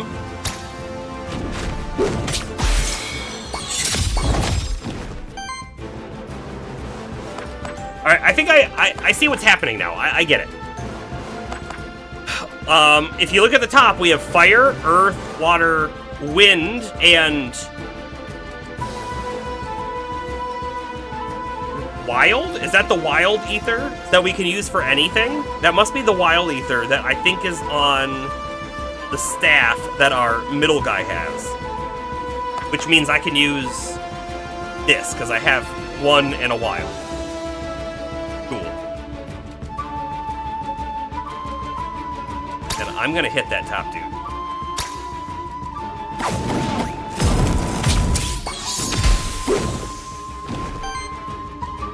Dang.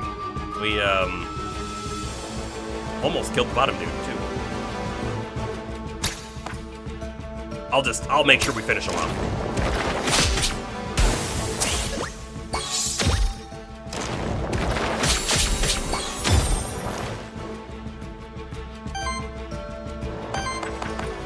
So I'd love to use this move again to get rid of corruption. So let's start off with a basic attack. Generate one more water. Oh, actually, we don't need to. I have the wild element, right? Sure.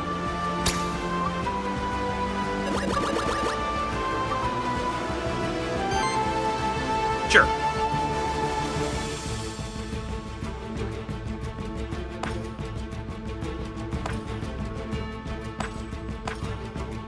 I don't want to use my fire move yet. Let's just generate more fire. Because he's just about to get all of his stuff back.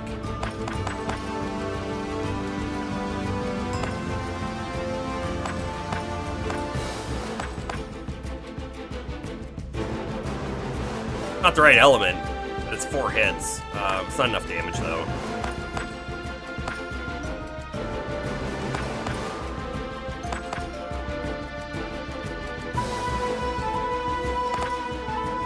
Should probably just do more damage, but... I don't know.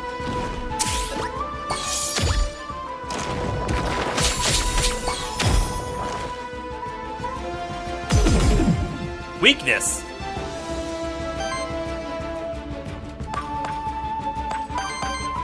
Alright, let's go ahead and queue up our sidekick.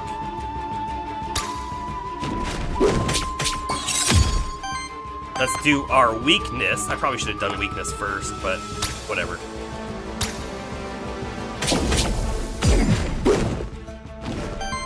And then burn them. Staggered.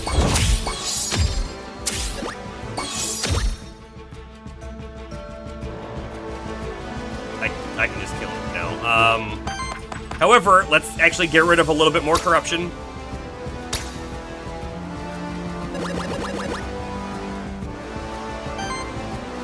I gotta tell you, I'm looking at the health bar, and I'll just move out of the way real quick. Looking at it with my mouse here to show you, it looks like right there is where our maximum HP is. That's where the green line, like the hard line is. But there's a bunch of like a transitional green into the purple right up to here. So I'm not quite sure how to read that. And the same thing on this guy. His green bar is so far down, but he's almost capped off on life. It might just mean that his HP is temporarily higher, but on the next fight it's going to start way down here. And if that's the case, this corruption stuff is a no joke.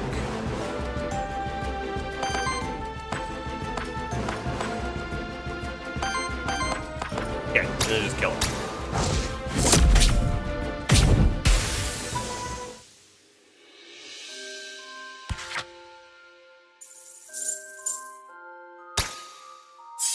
You know what it means? Every fight we do, the stronger our guys get. But every fight we do, the more corruption they have, which means the less HP they have for the next big fight. And we have a boss coming up here soon.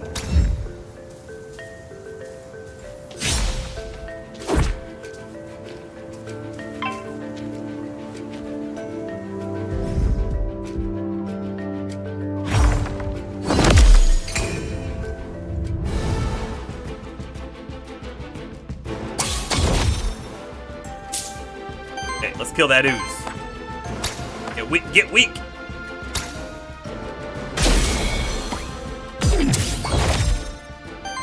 We're gonna have the bottom guy just do a normal attack, and in fact, I mean, look at our HP pool. Our middle dude started off right in the middle. That is really nasty.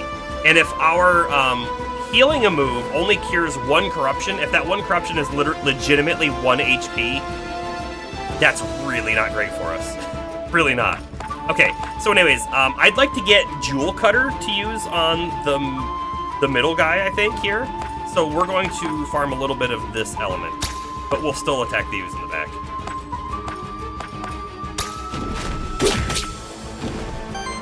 Oh, and by the way, we have a heal, we have a whip with 1 charge left, and then we have the antidote flask, but that doesn't give us the corruption protection or anything. Yeah, we gotta refine a corruption removal system. Unfortunately, we sort of had one. We had the salve on the one guy, but that's only on one guy, you know? It's gonna be a big deal, though, for sure. I am just going to do a normal attack. I want to get more earth element.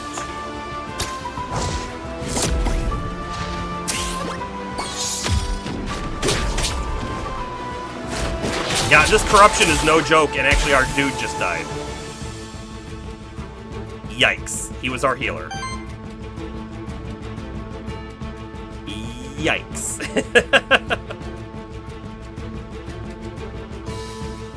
That's not good. That's not good. Attack you with the flame. Now burned. We're gonna use this move on the front guy.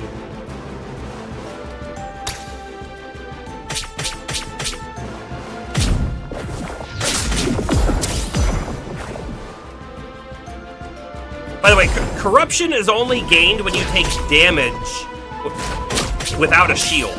So maybe that's the thing. We don't have a tank. We don't have anyone who's giving us shield. I don't know that the ooze guy generates shield, but I bet you there are tanks that generate shield. Like maybe the Minotaur does. Maybe we need... Maybe we need less of a corruption removal system and more of a corruption prevention system. Yeah? Yeah. That might be the case. Hard to know. I'm also feeling like we're gonna lose this fight.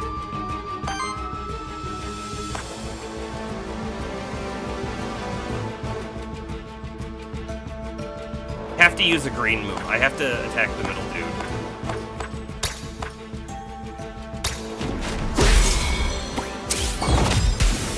Staggered and deaded.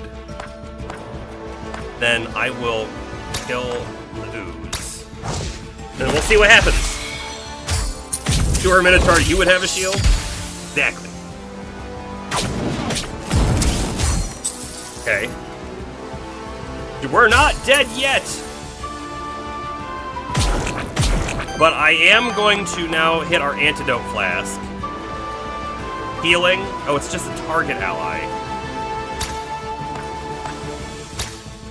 Well, I don't want you to have poison anymore, and I want to heal you. And I think... Oh, I can't use another one this turn out. I can use it on this guy. Oh, well.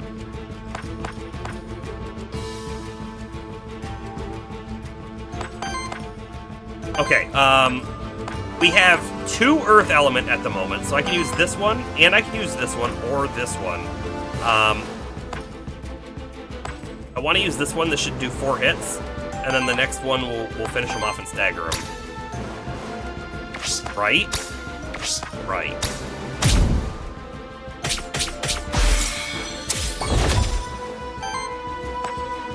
Oh, he's already staggered. So why don't I burn him instead? Do a little bit more damage and kill him.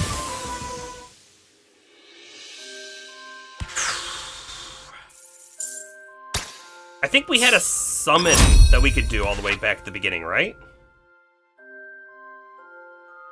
On every 4 crits, purge 1 enemy Aether. On crit, deals a 3 wild damage hit. I like that. Plus 2 crit damage. Every 3rd hit of an action is a critical hit. Multi-target actions, it's every 2nd hit against each monster instead. Wow. We don't... I feel like that's a really good one, but I don't think we have that many actions that do a lot of hits. Every 3rd hit of an action. I think all of our actions are 2 hits, aren't they? And we don't have any multi-targets on this guy either, as far as I'm aware. So let's do this one. Every crit, because I think we are critting every so often, we will do some wild damage.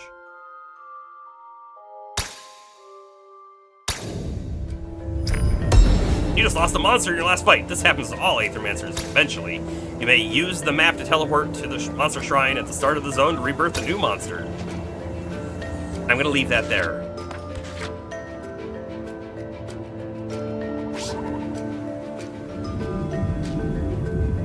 I guess we can make that ooze we wanted.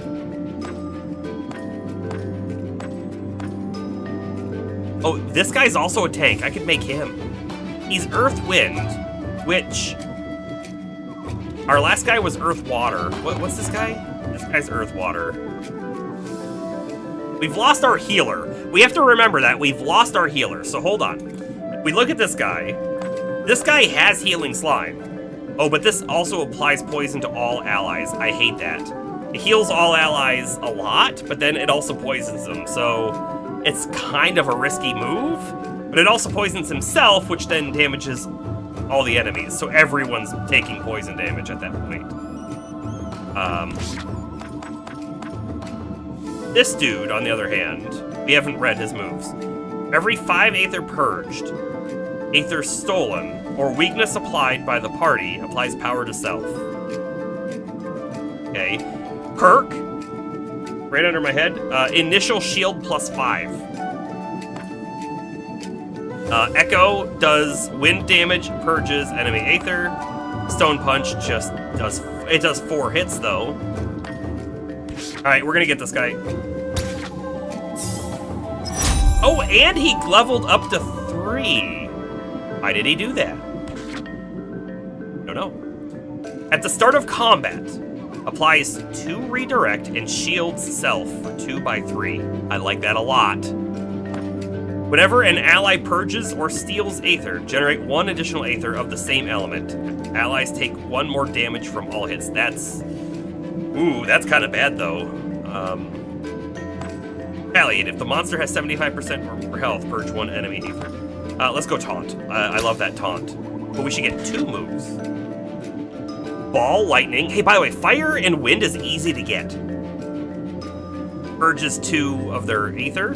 On Interrupt, deal 2 damage hit to all enemies.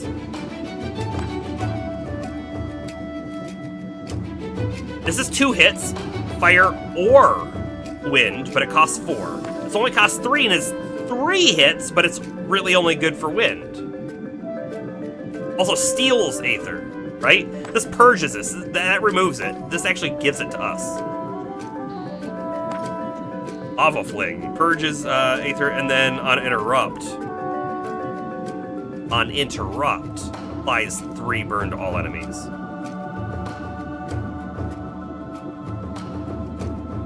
An Interrupt is like if they were going to use a move, but then they didn't have the magic for it anymore. I like the burn too. It's burn to all enemies, but you do have to get that Interrupt off for it to work. The steal is kind of neat. This doesn't do an attack. Like, this is just a purge and a possible burn. That's all this is. This is a direct attack and steal. This is a direct attack that can do 2 elements and has a chance to hit everyone. You would go Heist or Wind Heist. I'm not sure yet. Ball, Lightning, or Wind Heist is where I'm at. The fact that we can do Fire and Wind is kind of cool. On Interrupt, deal damage to everyone. It's kind of cool too, if we get the Interrupt by purging or by staggering.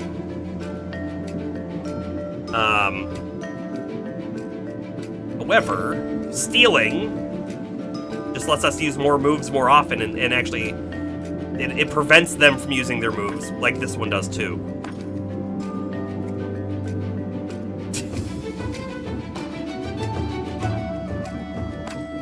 Two by 4, this does 8 damage. 3 by 3, this does 6 damage. No, it doesn't. It does 9 damage. Math. All right, let's do the steal. I kind of like the steal idea.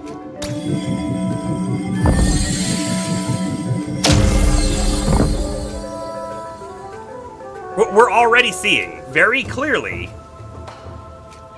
the different ways we can build a character and how many we could play the same, like 3 characters, run after run after run, and build them differently and feel very different. Right? I almost bet we could.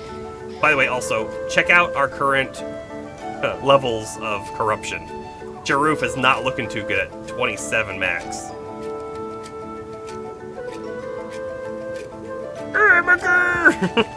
Astro! This game's awesome! But you probably expected that. How you doing tonight? The Talisman. Whenever a buff is applied to this monster, 20% chance to apply another stack of the same buff. Cannot trigger with itself. Increases healing of each heal by 1. Increases damage of each fire hit by 1. I'm going to throw it on him, but it's not going to matter too much, right? I don't think it will anyways. Interact. Oh, monies. You want to be here, but you also don't. Oh yeah, you don't want any of the spoiler for yourself. Is that it? I will say, that is your call to make. I don't blame you, whichever way you go with it. There was a part of me that was actually thinking, do I even want to play the demo, or do I want it to all be fresh, completely fresh for the full game when it releases? But I'm glad I'm playing it right now. They took a lot of learning from Monster Sanctuary, and they've really applied this roguelike mechanic on it, which makes it feel like its own complete game. Even though it has some of the same similar concepts that Sanctuary had, this game doesn't feel like it at all. Anyway, I'm gonna buy more bonus XP because we can, right? 1 XP to a random monster. If it's Cheroof, I think they level up. Oh no, actually they wouldn't have, but Wolpertinger was the one we wanted. Sleight of Hand. Every third hit of an action is a critical hit. We have a 4-hit move, so this would actually work for us. I like that. I don't like that. On interrupt, apply sidekick to self. That's also not bad either. That's not bad either.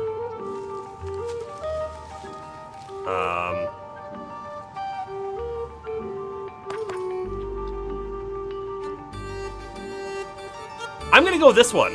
I'm gonna go this one. We took a move on him earlier to give us 15% more crit as well. This is just +2 crit damage. So if we crit anyways, we're gonna do more damage. But then also, with that one, specifically with that one move, we have a guaranteed crit in the attack as well. I'm gonna go with this one. Cool. Guess what? We have a boss. I think this means we have a boss, even though I'm... Wait, what is this? Confused. We have a witch in the next zone, or we have a loot drop epic. Oh, we gotta go loot drop epic. Also, hold on a second. See this thing? Can I interact with it? No. I had to check.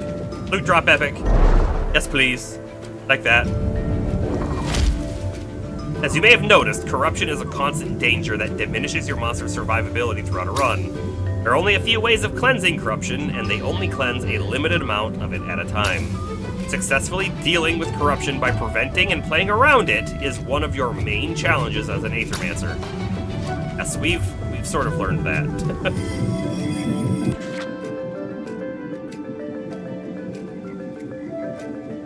Hold on, let me read this guy. Shield perk, shield generator +2. The heap must generate 2 shield every turn. Whenever damage is dealt to his shield, deals water wind to the attacker. He also has a shield, self, and redirect. Oh, this guy's awesome. And he has ice smash. I really like this roar move. Builds shield on himself, causes enemies to attack him to save everyone else. This dude's great. We did not start with him though, which is fine. And I'm not gonna spawn him in now, because we already have a full team, so. Move.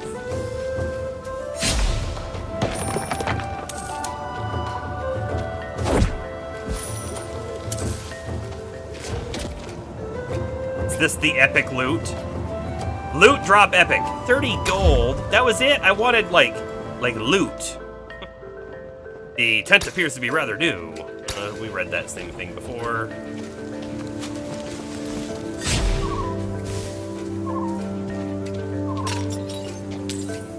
Yes, so epic. This is a champion monster. You face them at the end of each biome. They are tougher, have more skills, and use 2 actions each turn. Uh-oh. You have to defeat them to advance to the next biome. Okay. We'll try. I can get like a power attack off on him right now, but hold on a second. Just looking around a little bit. Here we go. We have the high ground. He has 14 poise. Also, what element is that? Is that maybe elementless? Round 1. Right? That doesn't look like a color, so... While most enemies have a simple poise weakness corresponding to one of the 4 elements, some enemies have a special poise weakness. This champion monster isn't weak to any of the 4 elements. Instead, it simply needs to be hit with a great amount of hits to be staggered, regardless of element. Also, since it's a champion monster, it only loses one of its actions when it's staggered.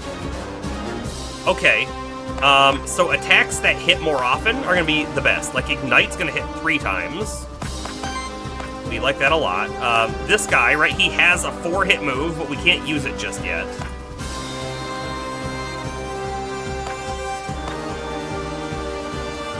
You know, I might want to use this Toxic Slash and get poison on him. That feels like a good idea. And then finally on our bottom dude, we can't do Wind Heist yet. Because we don't have the wind built up.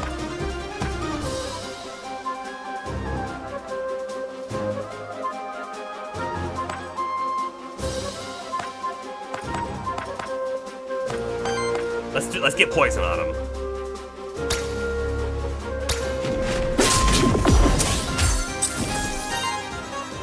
See what we did? We also removed this one earth, so now he can't use that earth attack. So now we just do normal hits. We're gonna have to do some normal hits that are coming up though too.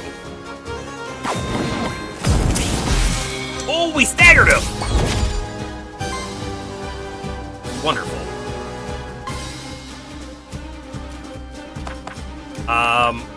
Let's just do a basic attack. We'll do a little less damage and we won't purge that Aether, but we'll build some wind and earth.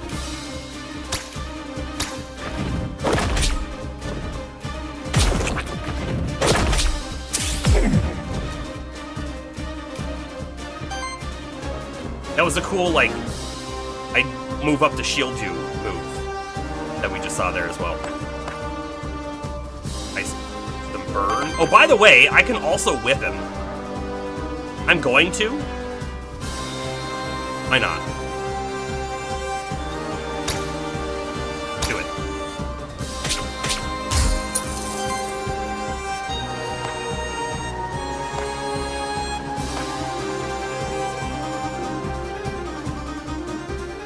If I do this, we can steal one of his earth elements and he won't be able to do that anymore. I'm not sure about that just yet, though. Hit him a whole bunch, but you know what? I don't want to hit him a whole bunch until he gets his stagger, his poise back from stagger. Let's just do a basic attack and generate some more element.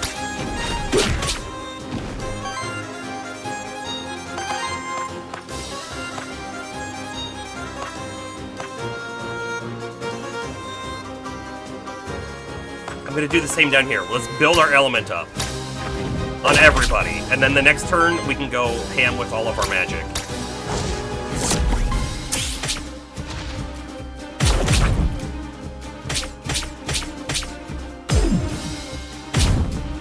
Uh-oh, our tank got weakness.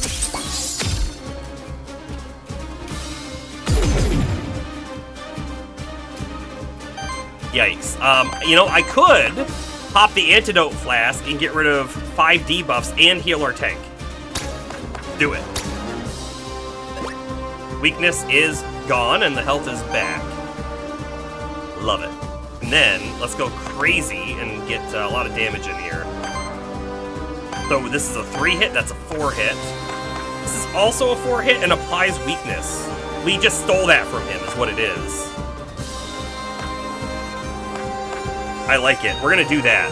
Pollen Blast. Critical hits also deal additional damage, which we're guaranteed a crit in our because of our 3-hit chain thing. But I like this 3 weakness to him a lot.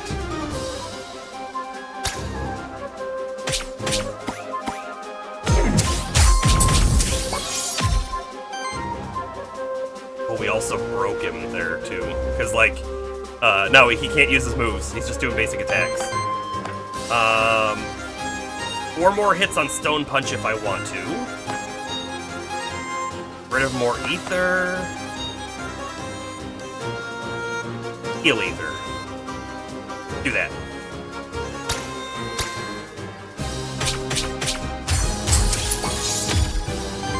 Alright, and we're gonna do our Ignite up here. Get more burn on him. And stagger.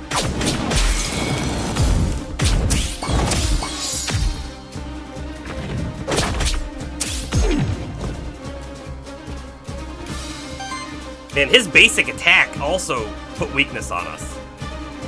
kind of interesting, right? Hey, James! You had to get some gaming in. Yeah. We're in our first boss fight now. We lost one of our Mons as well and had to get a new one. This guy's our new one. We're doing pretty good though, I think. I think we're doing pretty good. Alright. You have the question of, do I do a bunch of moves to him again? Maybe. Maybe, yes. Try to get some damage and stuff in. Hold on, if I do this move, yes, we can still steal his ether, which is great.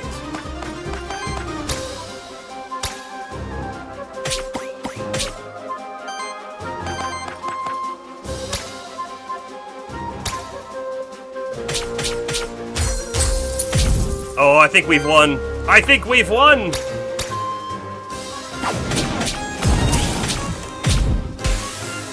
We did it. Victory! 10 gold, 30 Aether Crystal. Nice. We don't know what the Aether Crystal is used for yet, but I'm guessing it's a currency that we spend between runs. Brotato is awesome, by the way. Picture vampire survivors with a lot more emphasis on balancing character drawbacks with item drawbacks than a small arena. I have seen some Brotato gameplay a while back, and it looked neat. We got 2 XP on everybody. How about that? And loot drop epic. Ooh, it's a salve epic. Cleanse 4 corruption at the end of every combat. On hit, 10% chance to apply burn. At the start of combat, applies 1 temporary power to self.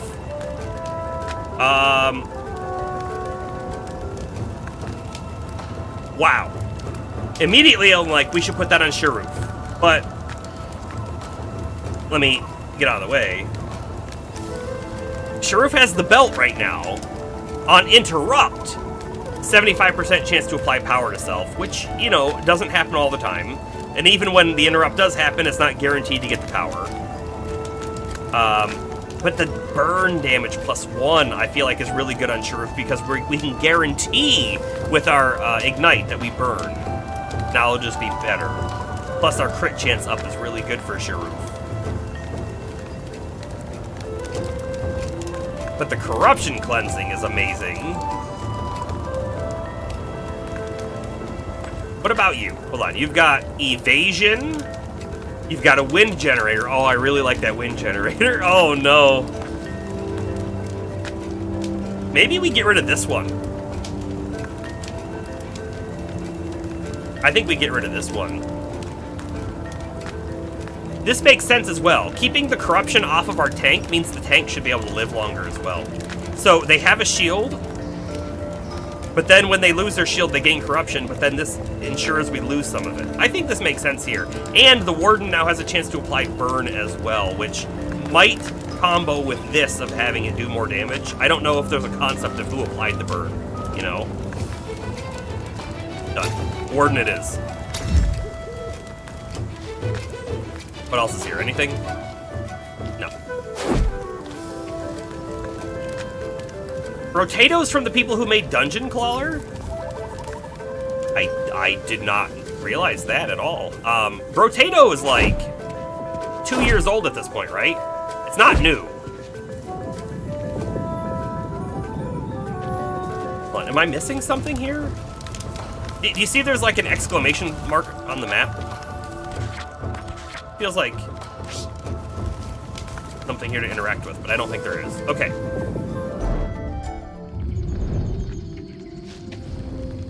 You have entered the rest site. This is a safe place in between the dangerous biomes of the void. The cauldron you see there is the monster meal, specially prepared for your monsters. It will cleanse a large amount of corruption from your monsters. Wonderful. And we have the ability to summon someone new if we had lost someone or whatever. Honestly, getting this guy back for the healing wouldn't be the worst, but I don't feel like we have a good spot to put him now. The merchant makes a second appearance. This time I want to ask you a question, child of soul. Call me Sirix. What is it? Why did you come here? When the void opened, I felt it was urgent enough to investigate. Interesting, so you just happened to be in the area? I sensed the opening of the void from quite a distance, actually. Offense, but I can't shake the feeling that I'm being interrogated. Oh, we're just a concerned party asking questions, is all. Care to buy anything? Sorry, my ear is bothering me. You know, wearing headphones for long periods of time sometimes hurts my ears. It felt like I needed to pop it. Doesn't make sense, but with a nice little DLC package too, you got it all for like $8 or so, and you've been playing it like crazy. Really scratches your itch for a more Robotron-like experience. Cool. All right, let's look at the shop here. On single target attack, if the enemies have 6 or more ether, purge 1, health plus 5. Interesting. Orb, ether plus 1, health reduced. Chance up. The ooze soul. I'm not sure if these souls are carryable between runs. I think they might be. Which means we could technically start with an ooze next time if we wanted to, I think. Hourglass of Undoing. Heals all your monsters for 5 and cleanses 5 corruption from them. Oh, we're buying that. We're buying that for sure. And then we'll buy the bonus XP. Jaroof got it. And then we'll buy more bonus XP. Okay, cool. And then we'll hold on to the rest of our money. Consume the monster meal. 20 corruption cleansed. Hey, everyone's full now. Great. You know what? Let me stay on the right side of the screen for a little bit. We'll see if it is the better option or not. The Forbidden Fortress. Hey, is this gonna show us any different monsters, maybe? We're in a new biome? No, it does not. Okay, which is fine.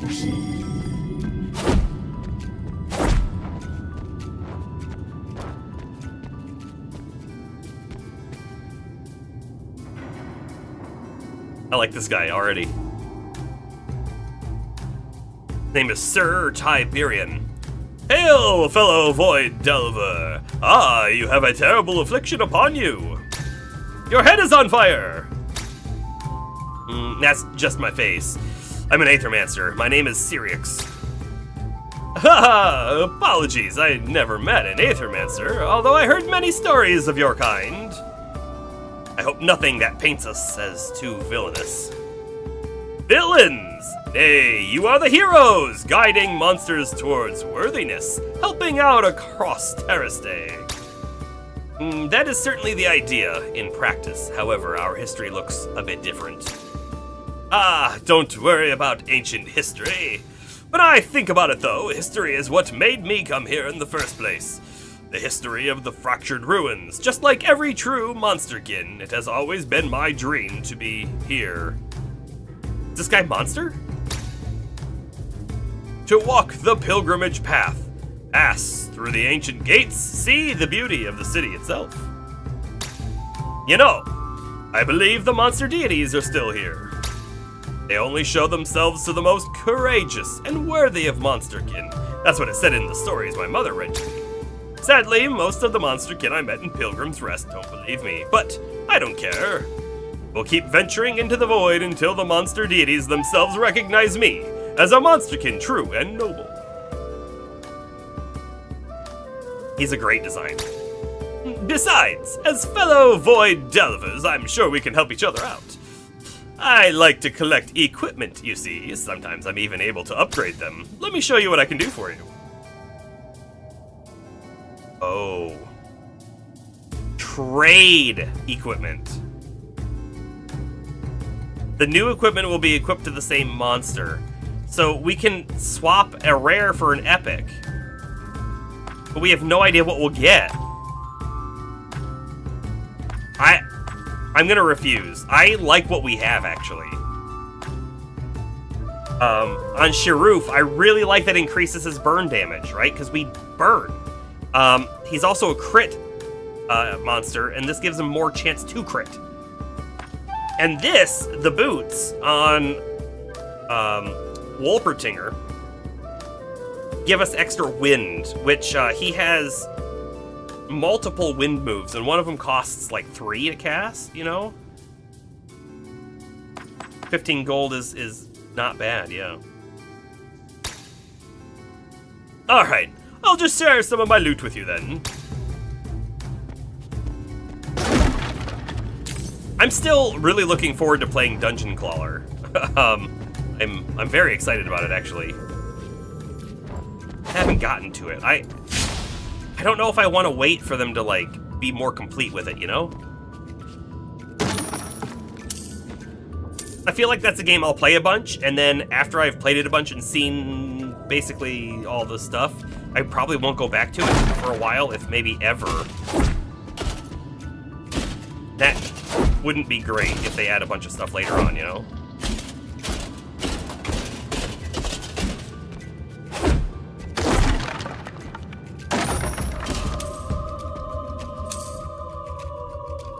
Seems to be a water elemental challenge here.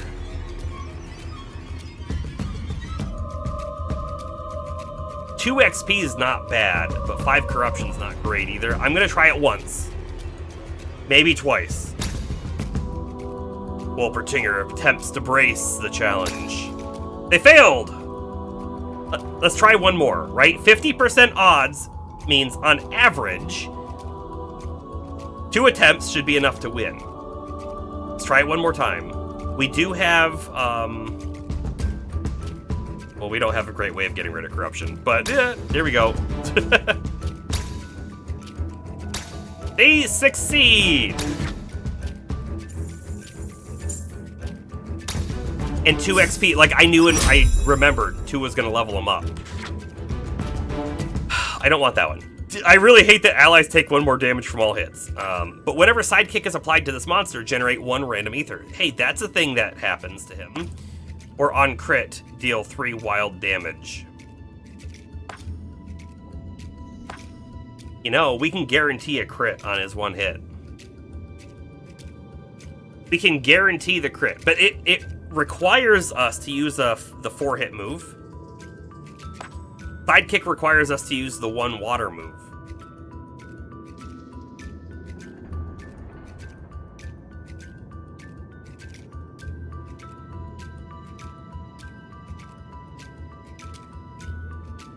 I like the generating 1 random ether as well.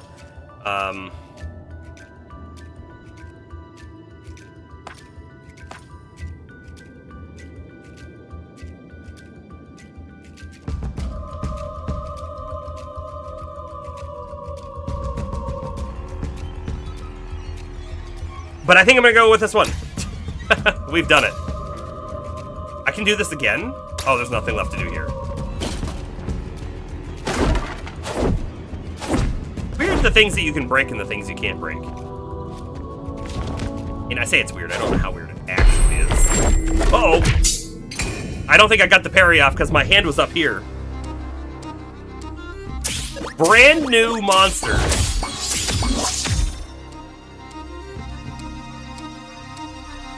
We got a lot of fire weakness here, which is good. Sort of.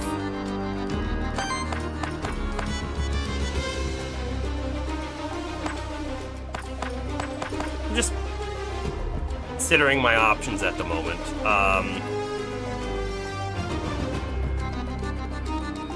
We have 3 elements up there. If we purge 1 enemy ether, we might purge the wild. We might purge the earth. If we purge either one of those, we've interrupted one of those guys. See that? And the one guy on top's gonna do some kind of shield move. One on the bottom is gonna do a buff for all 3 guys. I don't know what that is. Not a terrible move to do. However, it doesn't weaken anyone. It doesn't weaken anyone's poise, you know. Whereas, like, this move would, but we don't even have we do have 1 water, right? So I could use this on the bottom guy. Not enough to stagger him, though. Not this turn. And we wouldn't have water next turn either, which is kind of sucky. And no one else does fire. So we need to generate fire. That's a given. Let's attack this guy. The tank feels like a good one to go after, but we're gonna go after the Nosferatu. We'll be able to stagger him next turn? No, we'll stagger him this turn. That was a good play. I like that play.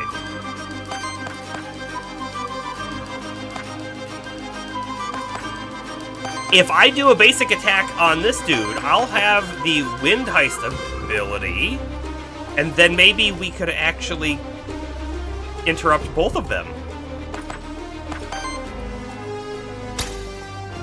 Right? Maybe? Maybe?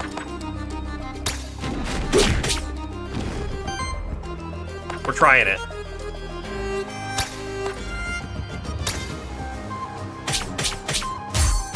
No, we stole fire! I wonder if it steals the element of, like, the guy we've attacked. You know, I don't know that we figured that out yet. Everyone's gained shield. That's what that blue plus is. They now have +5 shield. I'm not 100% sure what the bottom guy did. Maybe he did shield as well? Maybe they're both shield guys? Uh-oh. That's kind of scary, isn't it? I need to use... I'm going to start staggering the bat guy.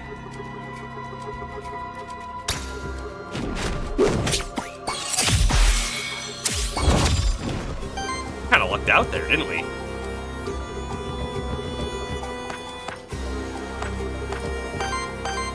What's next? I can't kill the front dude. Do some alright damage to him, but I can't kill him. So maybe I should work on the top guy and hope we get the stagger off? Work on the back guy?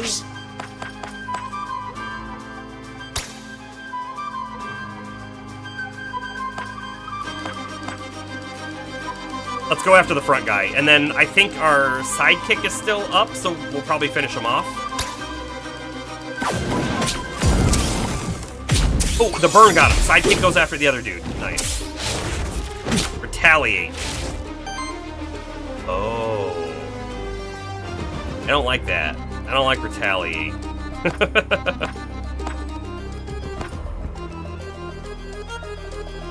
Let's, basic attack back here, I think, and generate more wind element.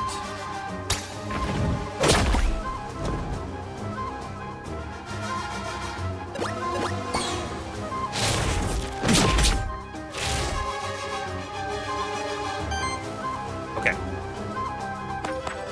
I'm gonna try and stagger him this turn. I don't know if it's gonna actually work or not. Find out.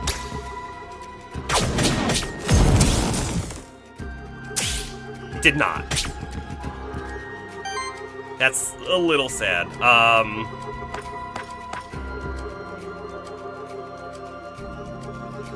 However, we have...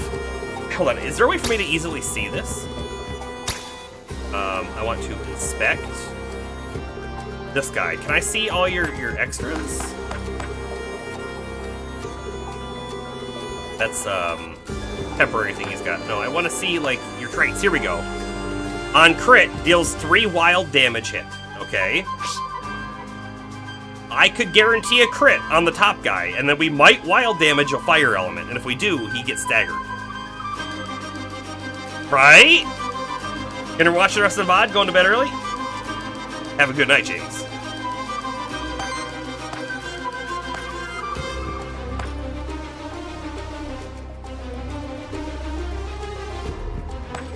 We're gonna try it.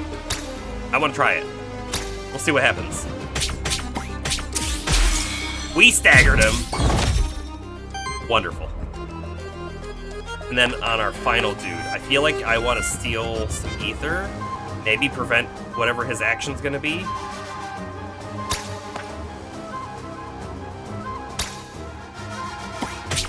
Totally worked. It totally worked. And we applied burn. And we've built up a lot of earth elements, so I think I'm going to try and use some earth elements this turn. We have a 4-hitter. Do a lot of damage, though, does it? Either do any of the other ones.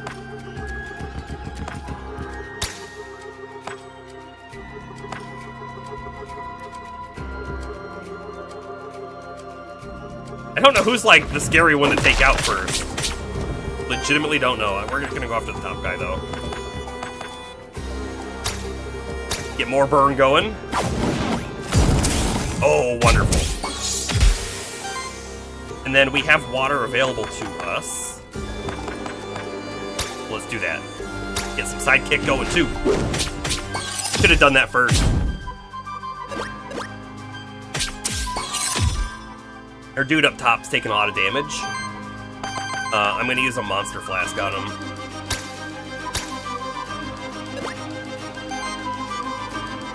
Alright, do another sidekick bubble thing to break him. Now he's got 2 sidekick, which I think will come into play here. We don't have enough to do a ignite.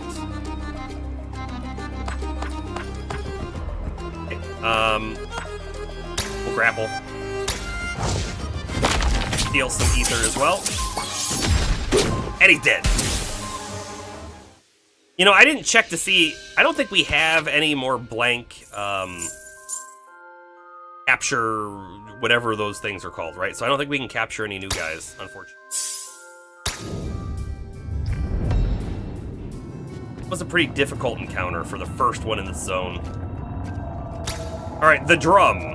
On a support action, cleanse 2 debuffs and apply 1 temporary power to the target ally. Grants each hit a 10% chance to land a critical hit. We're just gonna scrap it.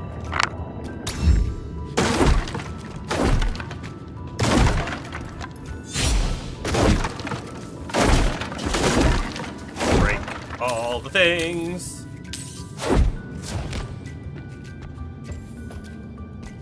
What? Oh, it's a void jump up there. I was like, what is that pop-up showing me? Blank mementos. You remember. Which one of these is going to come to life? Either one?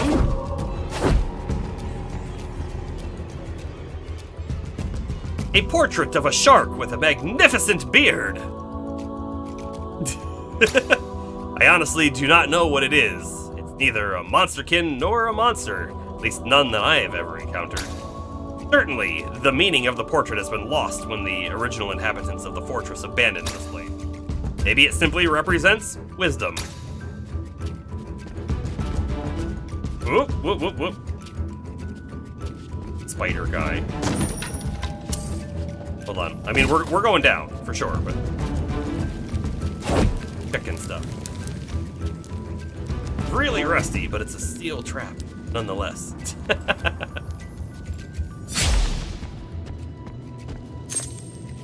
Okay, so I can Void Blitz down on top. Air guy, a wind guy, and the earth guy. Go for the fire guy and guarantee his break this turn? Because that's the tank dude. I don't know if I should focus the tank first or what, but I think we're going to.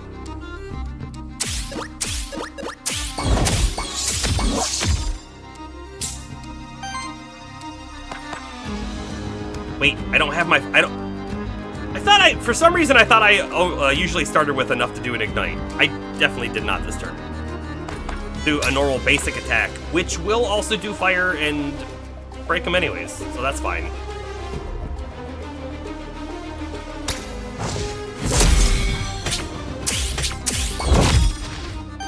And I feel like... right, I could do moves and stagger the other dudes, or work at their stagger, or I could do a lot of damage right now to that middle guy.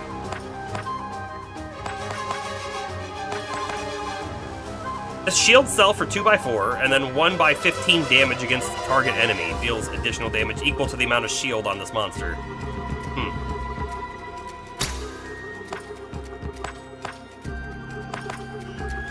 Yeah, I'm just gonna do it.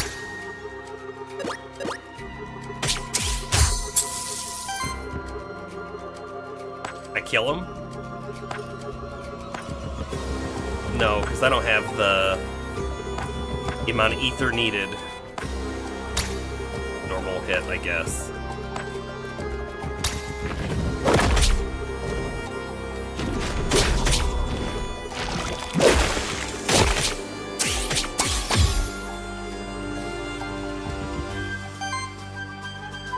Okay. Okay.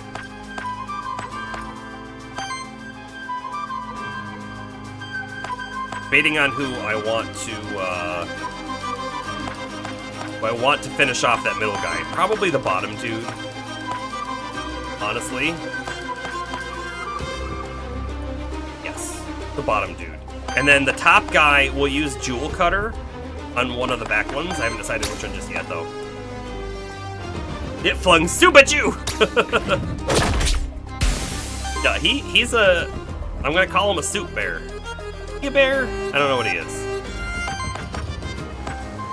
Alright, so Jewel Cutter. 4 hits, right? Which will guarantee a critical, which will do additional damage, and which will do wild damage. I mean, we could stagger either one of these guys right now. I don't know which one's the best one to stagger. How about this guy? He's got less HP. Let's go for him. Although the other dude's using a big move. I don't like the big move. Let's go for him. Oh, you know what, though? There's a problem. If I didn't get the stagger off on him, I wasn't going to be able to. Whereas, I could have actually grappled the other guy to finish off the stagger.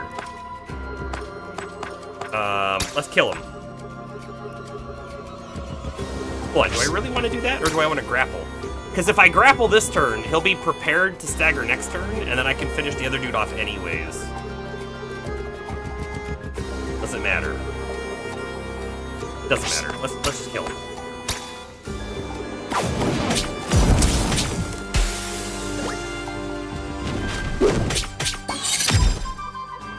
So that bubble trick gave him sidekick, but he has no one to be a sidekick to, so is it useless? Kinda hope it's useless. Alright, I can do Jewel Cutter on him. Or I could do Stone Punch, but I can't do them both. But I can do Grapple. So this dude's definitely going down. Or he's definitely being staggered. How about that? Even right there. Perfect. Kill him with fire.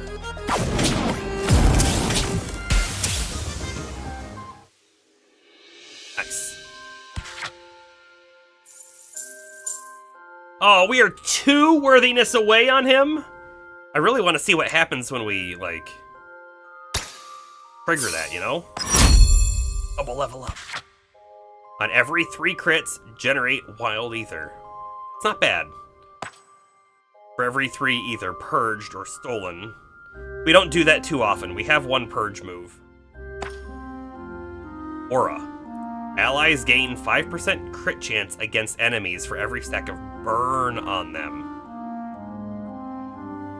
We definitely burn. And we apply 2 burn on the first hit. And, well, and on every hit, right? So, that's 10% crit chance extra on that enemy, and the tank guy has a 10% chance on any attack to cause burn as well, so there's a little bit of synergy that goes on there. I want it. Alright. Strike. On a single target attack from an ally, if the enemy has less than 2 weakness, apply 1 weakness. That's great. We have lots of single target. Really don't want the Ether Fiend. Disruptive Prime. For every 3 ether purged or stolen by this monster, apply power to self. We do actually do that a lot. But this guy isn't really our damage dealer, right? He's good for staggers, he's good for eating some damage. So, I like this one. Because we're gonna be applying weakness all the time with that one. The Banner. Another aura thing.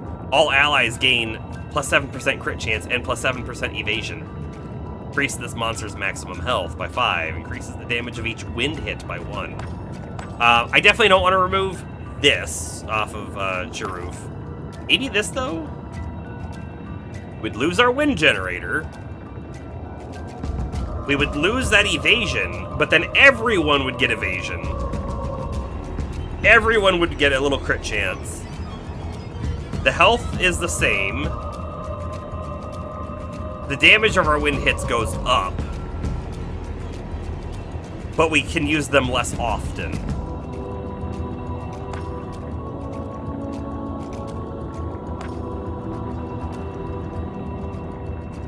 This one's kind of, I don't know, it could be better. That wind hit sounds nice. Everyone getting crit chance sounds nice.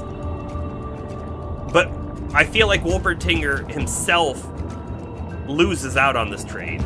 But the team, the whole, benefits.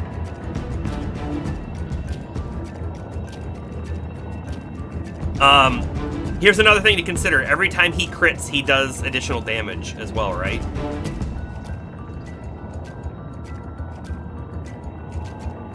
I think we do it. I think we do it. I might regret it. Having that wind generator is really nice. We might regret it, but I think we do it. Aura sounds great. And when we do hit with wind, we hit harder, right? We did it.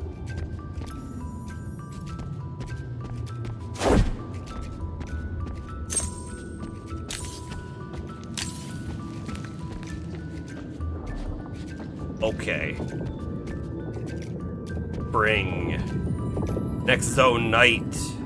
Next zone, envoy. Let's do night. You know, I wonder if... Hold on, map.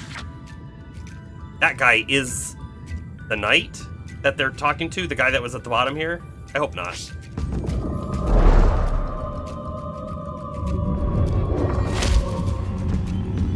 Quick interact on it, see if there's anything new. At this point, though, it's too late to swap anybody, right? Late. You know, when we're looking through that list, it says you already have this monster. I wonder if you can't do a party composition of 3 the same. Hey, look, it is this guy. Beware, Syriux! This environment is truly treacherous. There are even monsters hiding among the statues. One of them pounced and hit me on the head. Look quite dizzy from that encounter.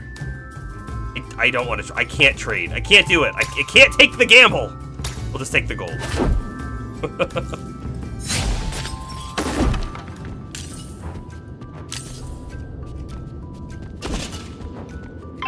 Boop, boop, boop, boop, boop. Hold up. See who we want to target. I don't know what that guy is, but we're gonna target him. Like a fire dog. I mean, that's exactly what he is. Fire dog.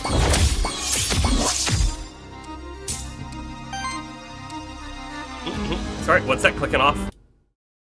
Just one sec. Okay, coming back. Back in game. Alright. I want to do earth attacks on the front middle guy. But don't have what I need just yet to do that one, which is like a really good one. I could. Oh! That'll do it too. That'll stagger him. Do it. Mephisto. His name is Mephisto.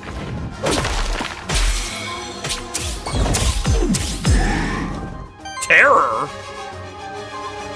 Wait, what is terror? Hold on. Can I see it somehow? How would I see that? Game.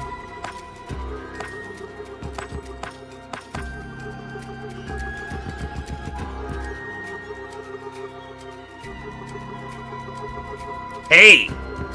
I forgot about this. Now it's behind my head here, so I don't know if you can read it very well, but for every 5 Aether purged, Aether stolen, or weakness applied by the party, applies power to self. Every one of our single targets applies weakness now. How about that? Where though will we see what terror does to us? I want to see. Can I pause menu and see something here? No. I don't know. I don't know how to see it, but it's a bad thing. I don't want to be terrified. Terror-ified. I could give everyone a little bit of shield. Temporary power. Or just generate some stuff. I think we just generate some stuff.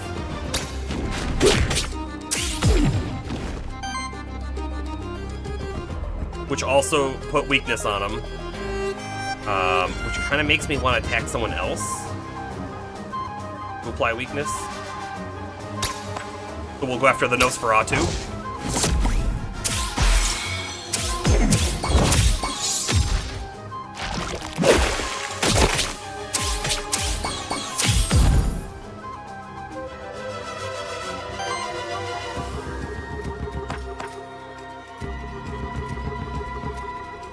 I'm feeling like we target the front dude.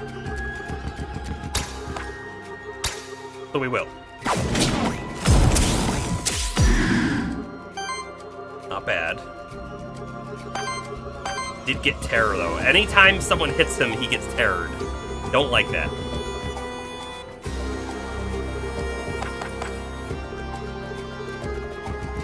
I'm gonna jewel cut the back dude and hopefully we get stagger.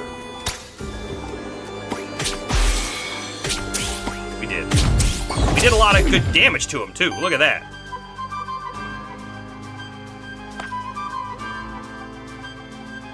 Then let's guarantee the front guy dies. Oh, if I do the basic attack, the burn should kill him, right? Yeah, let's do that.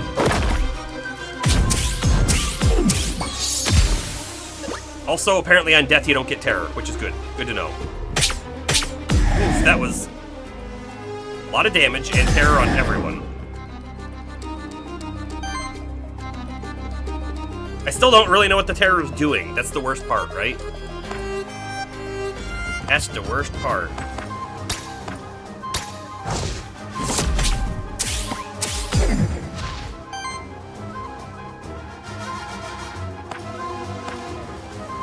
Wind kick kills the top guy.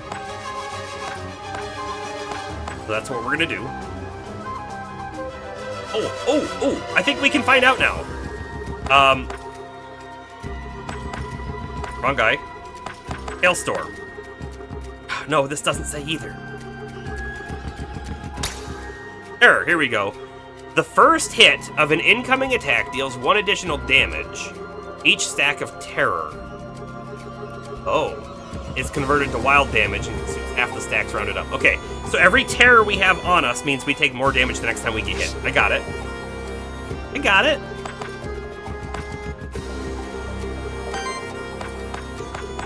I'm definitely gonna wind kick that top guy and kill him. That's kind of a no-brainer.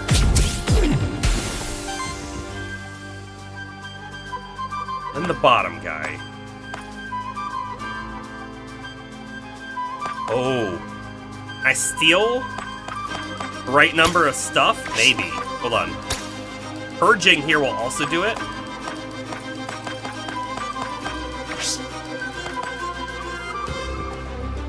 But I like stealing, not just purging.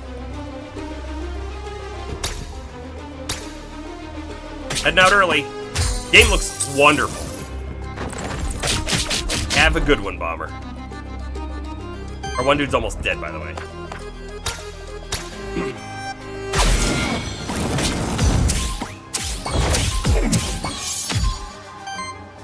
We should win. This is a win right here.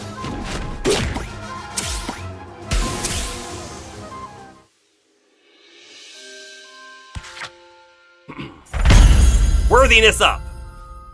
So evasion up and ether crystals. Sure. Okay. But evasion up. That's great.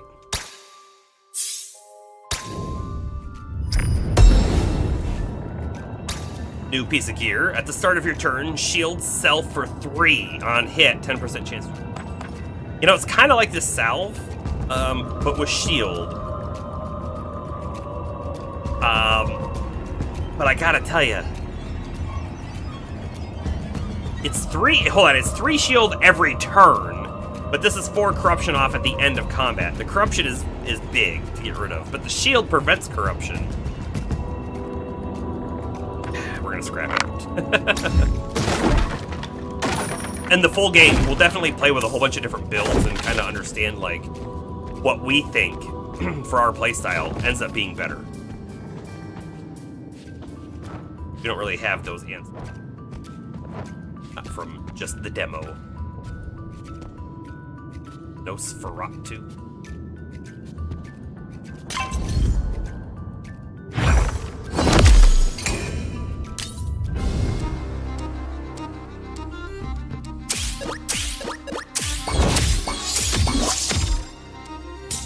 I do love seeing all the stuff proc at the beginning. That's really kind of fun.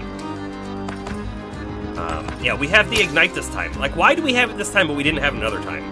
I don't know. I do know. It's the top guy is the easiest one to break, to stagger, but he's just going to do a normal hit, and this guy's going to do a fancy hit? What is he going to do exactly? He's going to do Shriek, which will apply 3 terror to a target enemy, which I don't love. If I could break him, then we're guaranteed to not get hit by that this turn, right?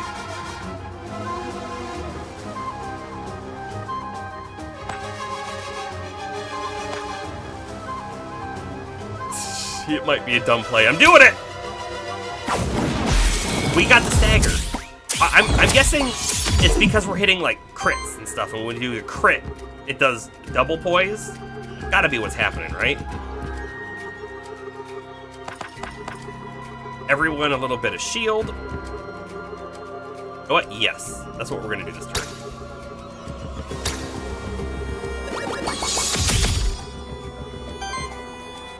Last guy, I think, I'm gonna do a basic attack on mid.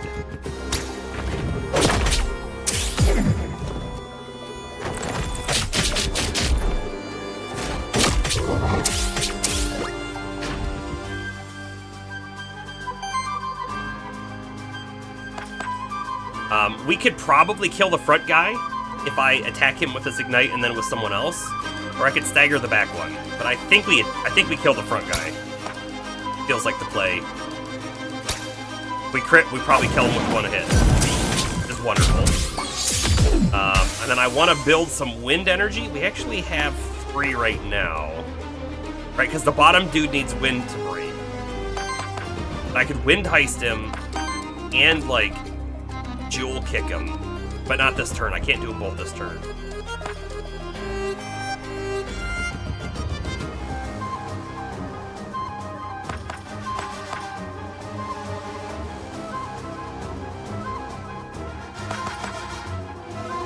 How about this turn?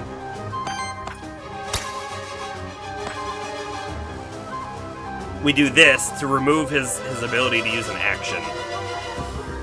And then next turn, I'd be able to do the other one. In fact, actually, if I do a basic hit on him, we might break him anyways, right? Oh no, because he's water. Oh no, we did it anyways. You know what this game could use? Is a battle log. I don't know where you display it on the screen. The screen is fairly full, but I'd love it to see a battle log to be like, hit, crit, did X damage, hit so many times, lost poise due to X or whatever. You know what I mean? All that detail would be very helpful in understanding exactly what happened every turn of combat. Like, procced, passive ability, extra hit. You know, all of that kind of stuff would be wonderful to know.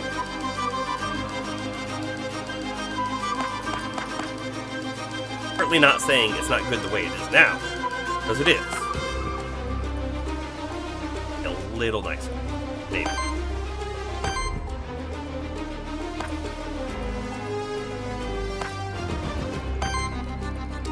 If I do Jewel Cutter, then I can't do Stone Punch, but I can do Echo, and Echo will kill the bottom guy.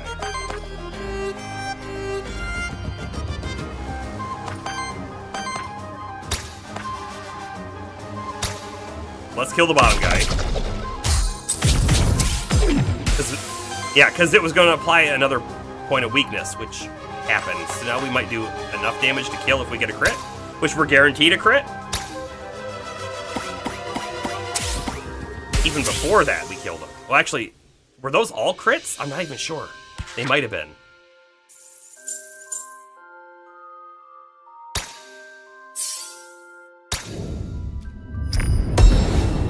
Sweet. 2x skill reroll. Oh. Level ups.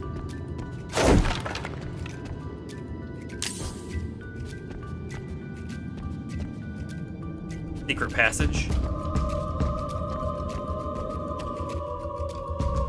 This is a soul gate. It grants access to a sacred room, but only to those willing to part with something that holds importance to their soul. Release a random soul to gain entrance. Oh, hold on. I mean, what's up there? Looking at the mini-map, it's a really tiny space, so there isn't much up there. But it's right out of view, so we can't tell what it is. I don't love it.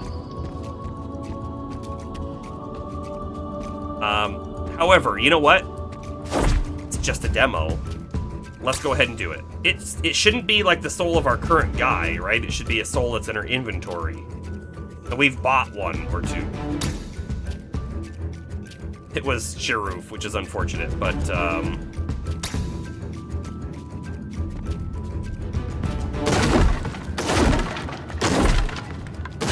oh, look, you know what? We couldn't see that thing on the right before. Or maybe it was there and I just was completely oblivious to it?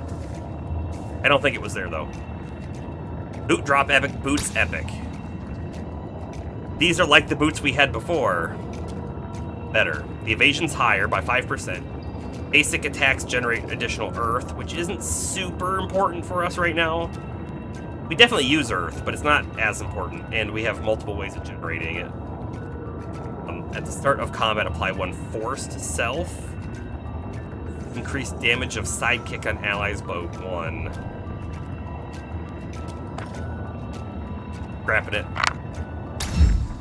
I scrapped it. Been done. What happens if I do this again? Nothing left to do here. Okay.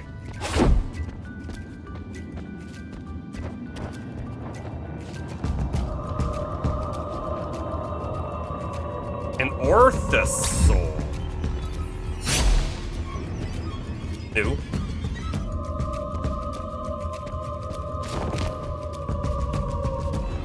I like lighting the candles on the walls.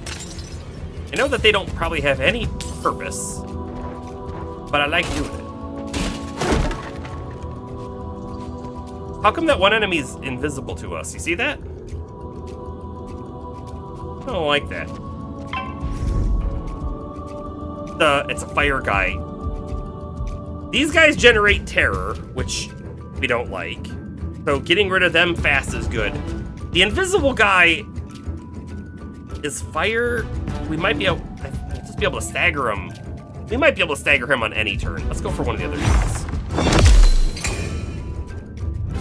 It's the tank. Why was the tank guy invisible? Was he underground?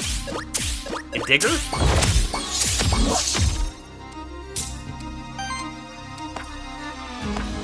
I don't have the fire, so let's generate some fire.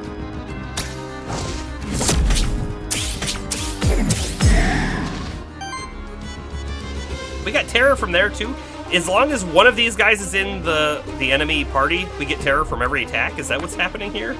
Because I don't like that. I don't like that at all. Wait, we need wind so I can do Jewel Cutter, so...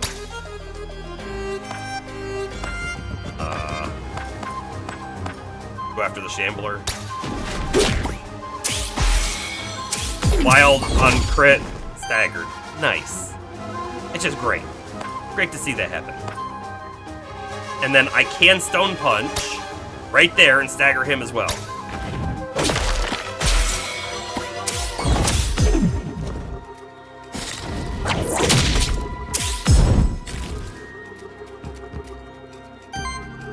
Okay.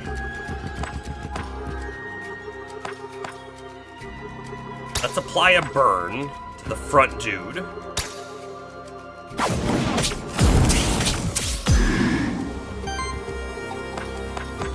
And then let's jewel... Oh, jewel cutter would kill him. I was thinking about jewel cutting the back guy to break him. Still like that idea, personally.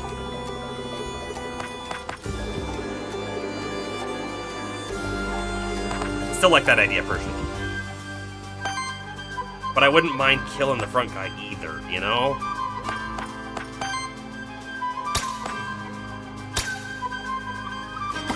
We missed, but we did crit.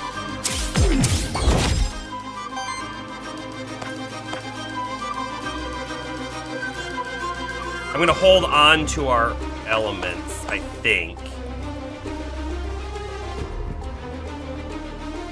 And we'll just smack somebody, like that guy.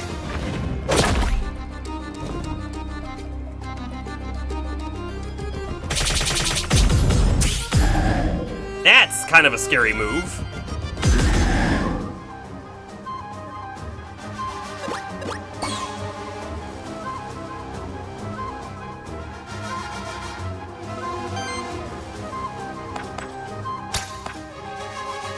He's got so much shield back, but I think we're gonna break him. Yeah, okay, staggered, wonderful. I think someone else will be able to finish him off. That dude in the back, on the bottom, is going to do that big fire move again, and we don't want to see that. So how about we just kill him with our jewel cutter.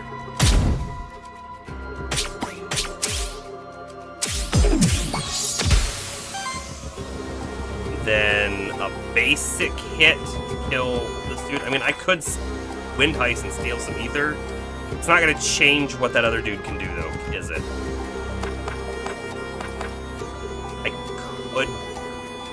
I could break him. Probably. That. I said probably not. We just lost our tank. Uh-oh. Not good. Very, very bad. The burn on us really hurting us. Not just that either, like taking quite a bit of damage from other things too.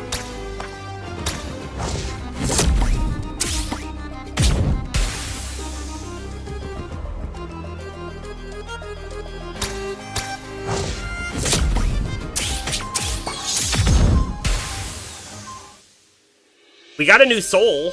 We could go back and summon that new soul guy. The worthiness up on this dude's great. Hate that we lost our tank. Very bad. We'll leave that on the ground. Oh, we don't have a... Oh, no, we do. Okay.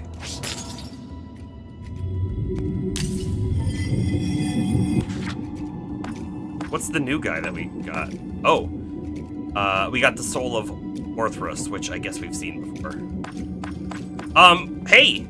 We lost the tank. Why don't we replace it with a new tank, right? That looks good.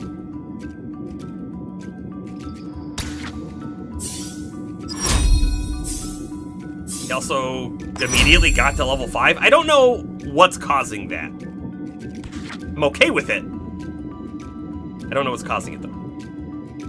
True Grit. Whenever redirect is applied to this monster, shield self for 7. Hey, he has a move that applies shield and redirect. So yes, that's amazing. However, let's read the other ones. Gains aging. For every 4 age, triggers an attack against all enemies with 2 earth and water hits. A damage of each hit equals the amount of age stacks on the monster.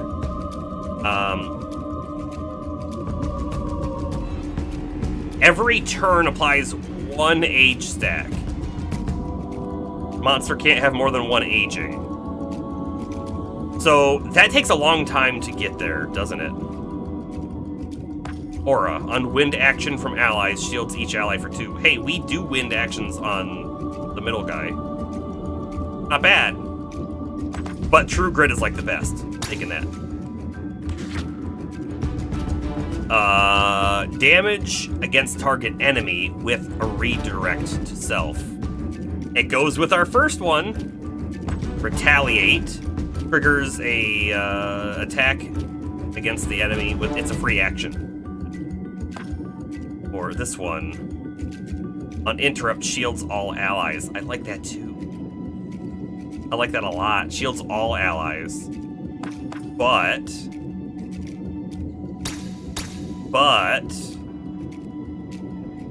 whenever damage is dealt to this monster's shield, deals a combined hit to the attacker with that much damage. Whenever redirect is applied, shields self for 7. 7's not bad, right? It's not bad to get it all. And we have a redirect move here. Just one. Shield and redirect. We can also grab an attack that also gives us redirect, which will give us shield. I think we go with reflective strike. Retaliate. Shields self for 4. On every 3 retaliates. Additionally, cleanses 3 corruption from self.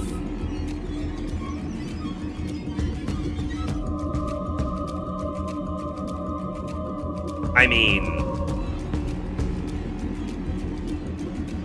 it's not bad.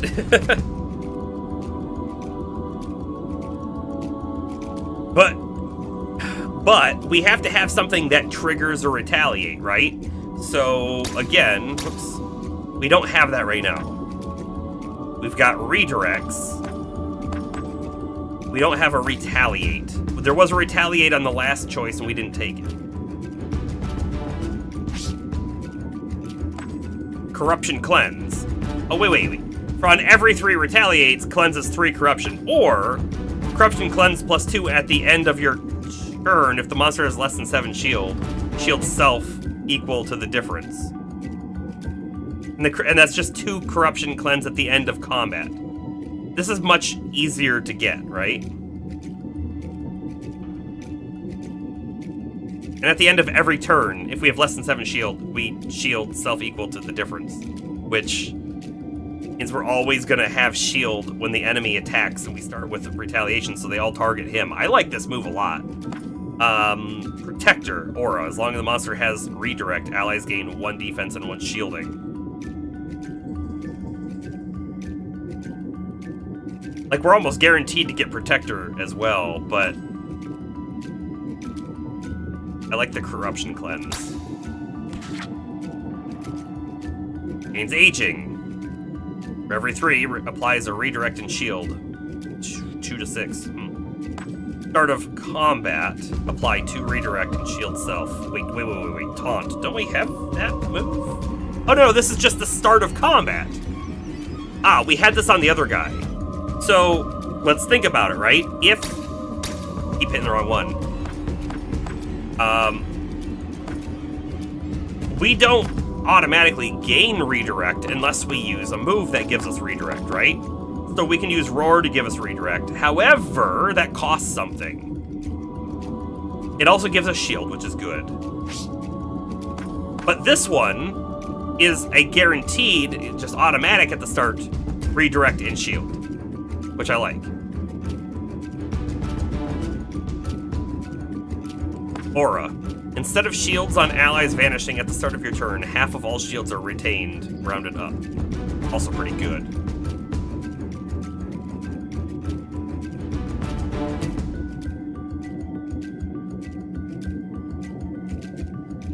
Last until your next turn. You know, I guess I didn't quite realize that shields did disappear after every turn.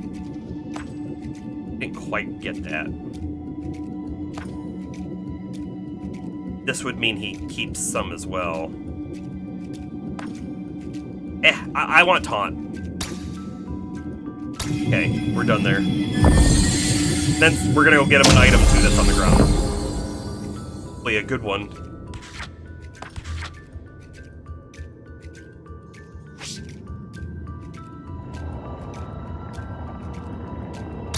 Orb. Aether +1, but health reduced by 6. That's not great for our guy at all, is it? Health reduced on a tank is actually terrible. Scrap it.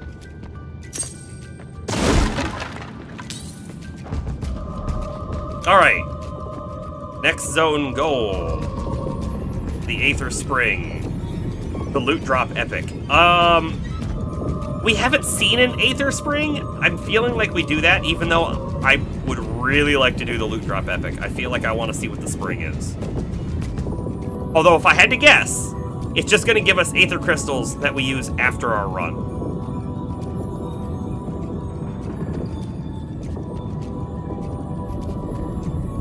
We're going loot drop epic.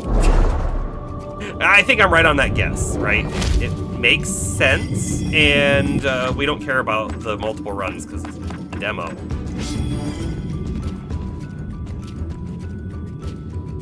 I want a duck. See that? Here's our loot drop already. This money! Garbage.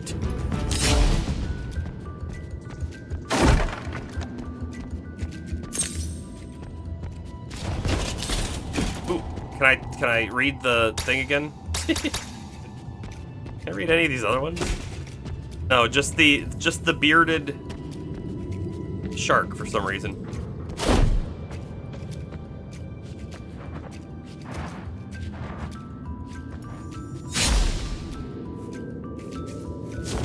This is an enemy. Knew it.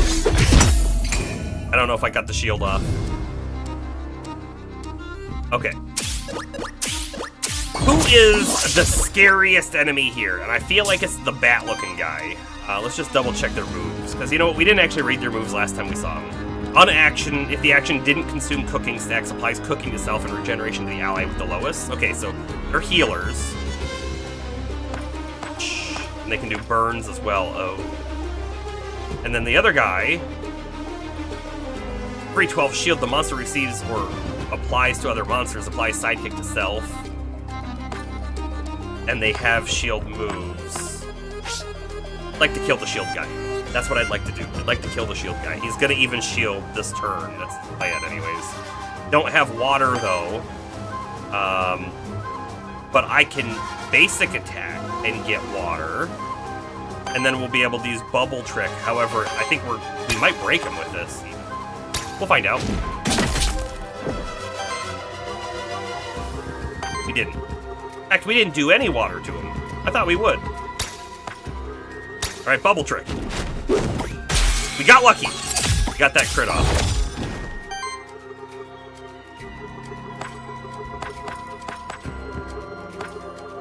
I'm just gonna build some fire. We'll go after this guy down here too. Let's focus him.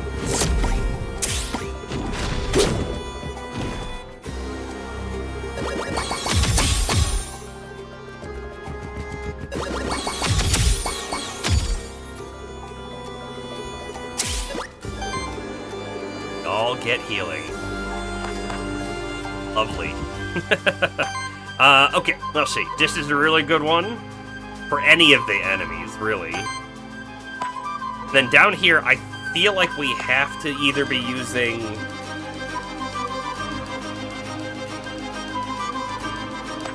I want to be using Roar for now. Really want that shield.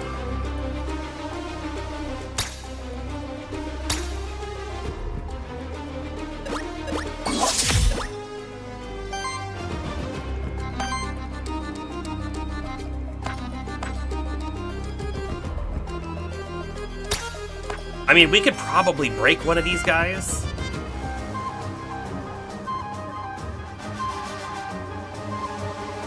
I'm gonna go after the top dude. I want to break him. I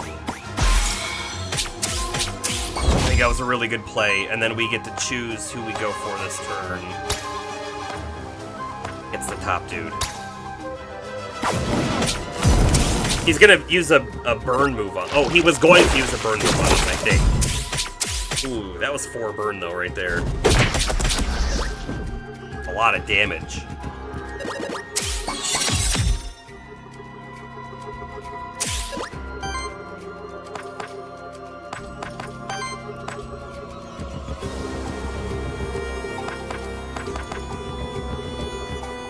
Consume all cooking stacks. We don't have any cooking stacks.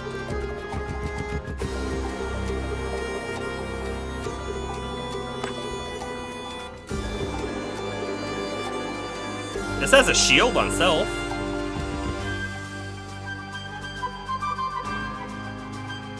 Right, we can kill the top guy. Don't know if we can kill the top guy with Sharoof, though.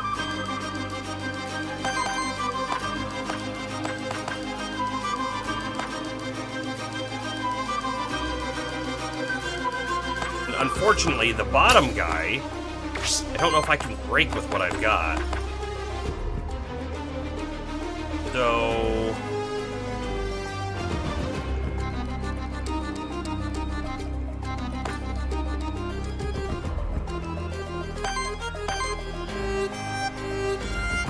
I can't do Ice Smash and Bubble Trick, right? That's not possible.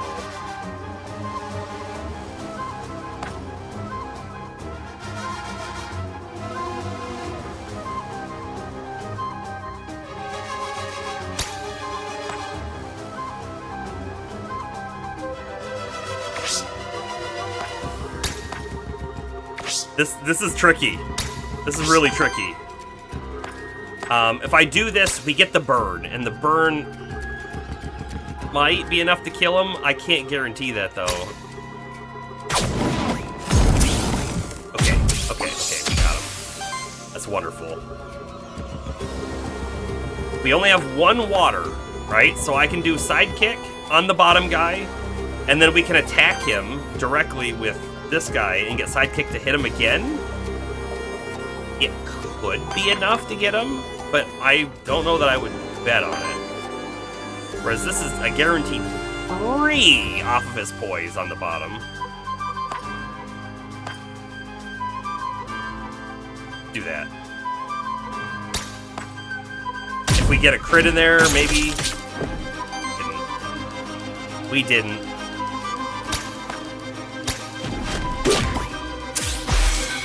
We did get the stagger, though.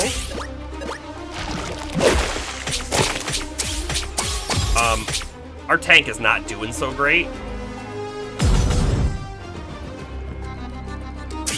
In fact, I think I have to use an antidote on him, or else I think he's dead.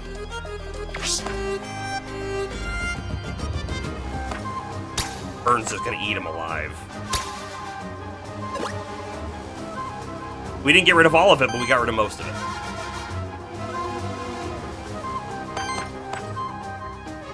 Alright, I'm gonna break the front guy, almost certainly, I think. Yup. Then I'm gonna burn him. I'm gonna leave that burn to kill him, because he can't attack this turn anyways. We'll use our last move, I think, to generate shield. Because he's gonna actually try to attack us as well.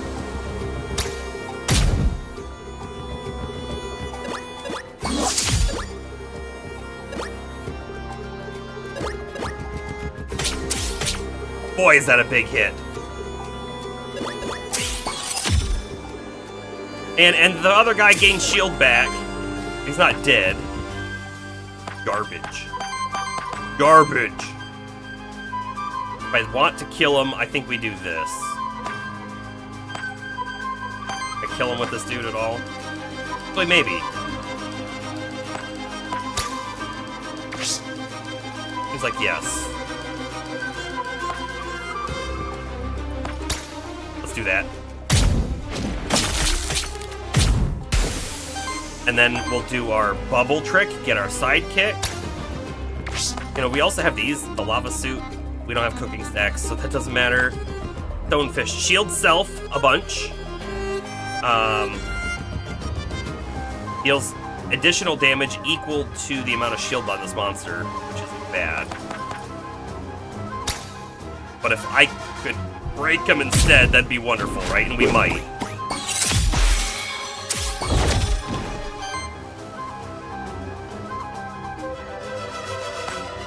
I don't have enough fire, unfortunately.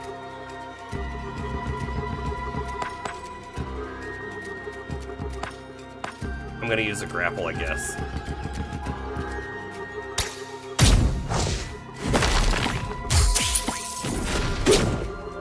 Oh, that wasn't enough to finish him off. That's okay, though. We've got him here.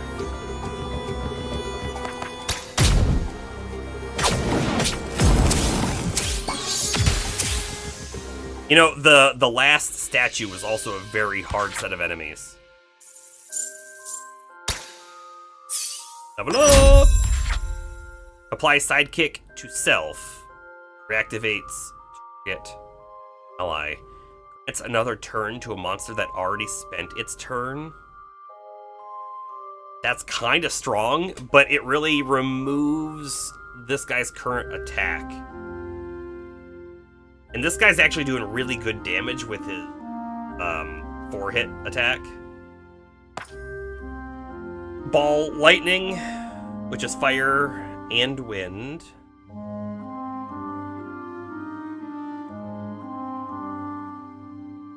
Deals 3 damage hit to all enemies.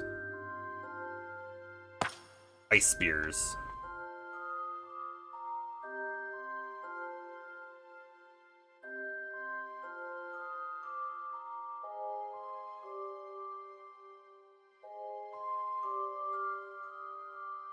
Ah. I think we go critical. I think we go the ice spear route. We have fire kind of handled on our other dude. Whereas this one grants us extra damage on critical hits, and we crit a lot with this guy.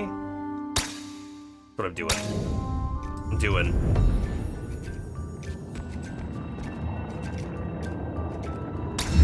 More gold. These barrels exude the foul stench of sulfur. They contain a thick, red liquid. Without a doubt, it must be fermenting red wine. I can't indulge in it anymore, but those distant memories of my past life still remain. The new residents of the Forbidden Fortress certainly seem to feel comfortable in their home. Void be damned. Or perhaps void enhances the flavor. Who knows? Perhaps it does.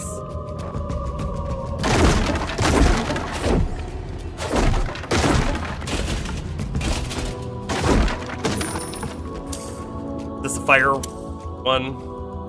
Dark power is not native to Terraste. Sacred place dedicated to something grander and far older than our world. Oh. Stand before the pentagram of forced rebirth. It allows you to rebirth any one of your monsters by force. They will be reborn as the same monster, but all of their corruption will be cleansed, and all of their skills will be reset. Large payment of gold required for a complete rebirth to prevent XP loss. Interesting. 30 gold to remove corruption, which we have a little bit over there, to remove corruption and reset all their abilities, though, right? So if you've unfortunately gotten unlucky and didn't build the guy how you wanted to, you could use that. Kind of like how our guys are built, though, at the moment. Enemies down there.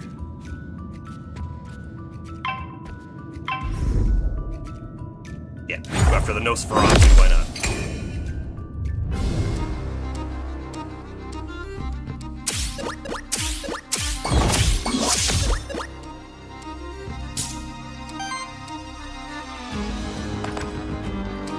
Okay, we take out you.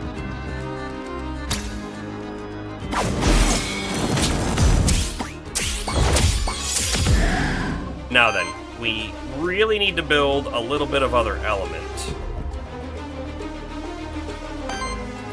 Probably just going to attack with both. Right, get water and wind on both.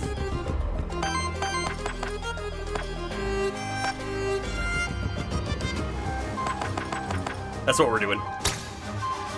And we'll just attack the front guy.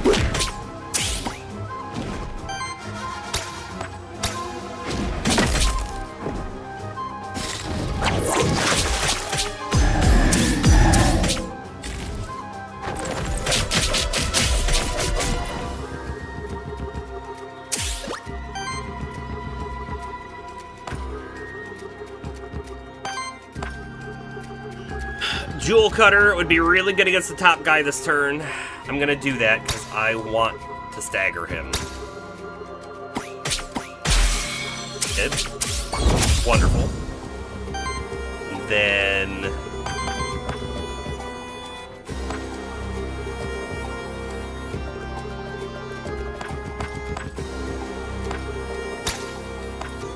I'm just peeking a little bit at what I want to do here. I'm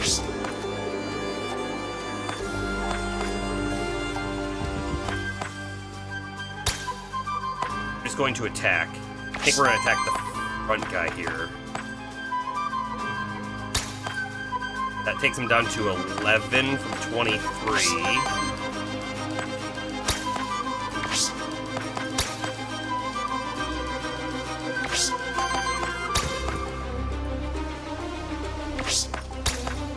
No, I think actually if I do Ice Smash on the front guy, and then I just attack him normally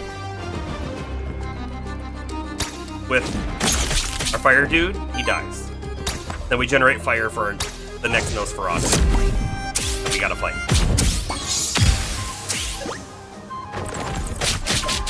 Oh my goodness, that did a lot of damage. Could also kill this dude right now with the fire move, but let's try and break the other one instead.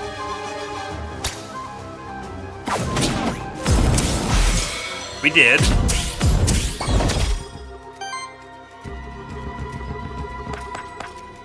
I can kill him.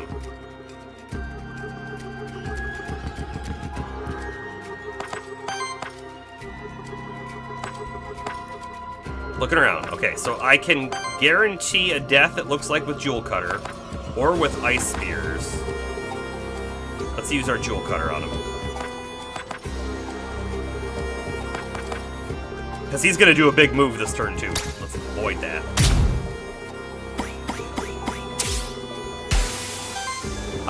On his turn, however, I think I'm going to do Roar, because this dude does a lot of damage, and I don't want my other dude to die if he goes after Sharoof again.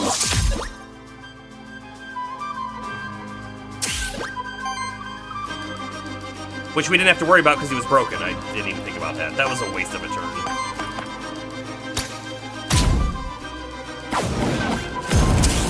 Oh well. We're fine. I should have used our move that gets rid of 5 corruption, because we have an artifact that does that. Could have done that turn. Oh well.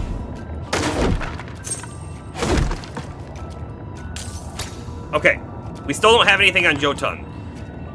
On a single target attack, 75% chance to apply weakness. Sure. On action, 20% chance to apply power to self. Sure. That's fine. Doesn't have any downsides. Ooh, look. Next zone merchant, next zone witch. Go with the merchant. We have a lot of money. We have a lot of money.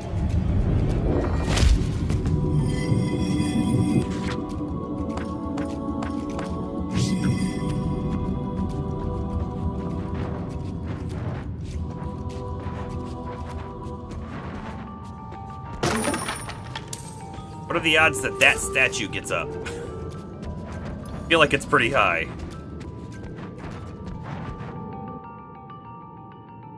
Welcome to the Forbidden Fortress, Syrinx. Beautiful, isn't it? It's charming.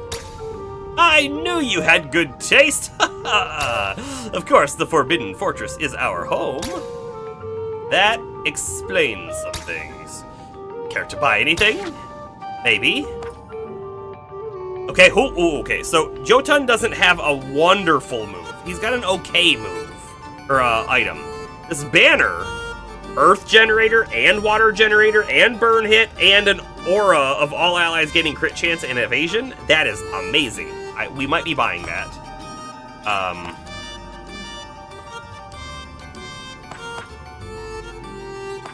Skull. Whenever this monster applies a debuff, 15% chance to apply another stack of the same debuff. Not bad. Shielding Dust. It's an artifact. Shields all your monsters for 10. Maybe. I'm buying the banner for sure. Yeah, you're getting the banner. And then I'm buying bonus XP. Wonderful, we got a level up off of it. I'm not going to buy any more. I feel like that's enough. Fire Blast. This does not have a guaranteed burn. It probably doesn't burn at all. But it is a 4-hit move with a big crit chance on it, too.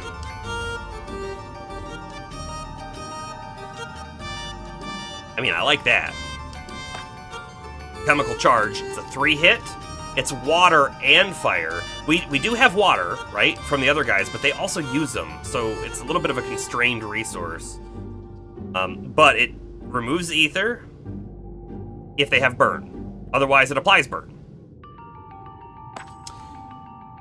Heals all allies and applies burn to all enemies. Yeah, no. We don't have a healing move. Is it worth it to do that? It might be. It might be. Like the top move a lot, but I really like applying burn. This one is a burn with a heal. We also have, whenever applies one or more burn, breaks 1 poise on them, right? So we'll break poise on every enemy, which is great. We have another thing too. Hold on. Burning Mark, right? Extra crit chance on enemies that have burn on them. So it just guarantees a higher crit on everyone too. I feel like this is a really good move. It's not one that we just use at the start of battle, because that's not a good way to do it. But once we've taken a little bit of damage, great. Taking it. And I think I'm gonna buy the Shielding Dust. Feels good too. We're probably capped off now on artifacts. No, not quite.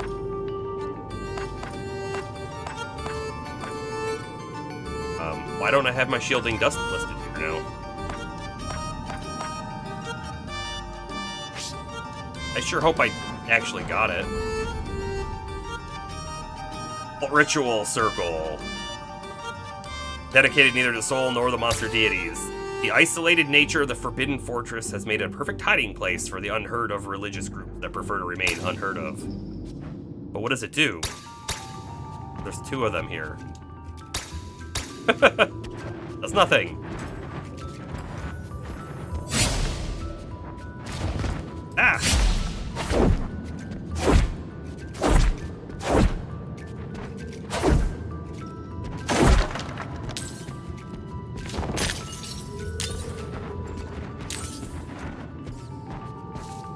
Part of me's thinking it might not be worth it to fight that enemy, if that is an enemy, right?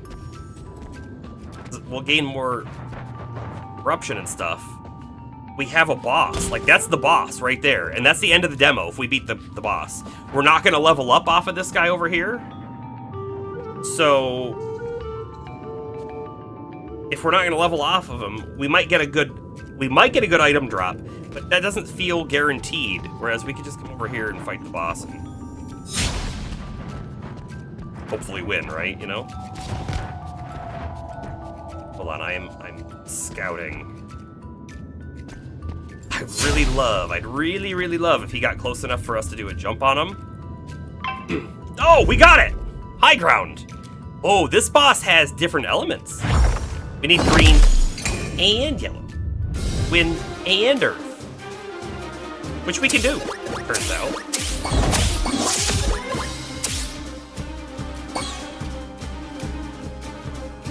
The Void has chosen Earth. Whenever an ally or enemy uses an Earth action, Star Spawn generates wild ether.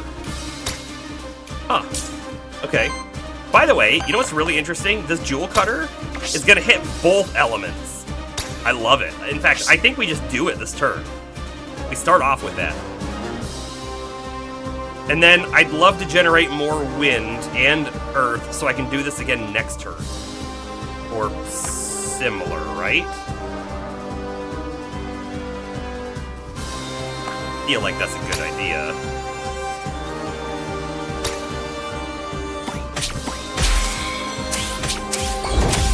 Stagger!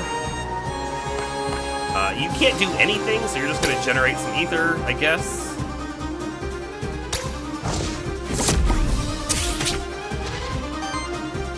And bottom guy also can't do anything, can he? So, to attack. However, before we attack, we have some artifacts that we should probably think about using. This one is a heal and cleanse corruption. I feel like I want to hold off until we need some life to use that. Shielding dust sounds really great, but I'm not going to use it this turn, because this turn he's going to attack our guy who's already shielded. And the whip will steal some ether as well. I mean, the whip seems like a fine thing to use right now. It's a tiny bit of extra damage, steal and ether. But we're not going to use it anywhere else, and after this boss, it should regenerate itself.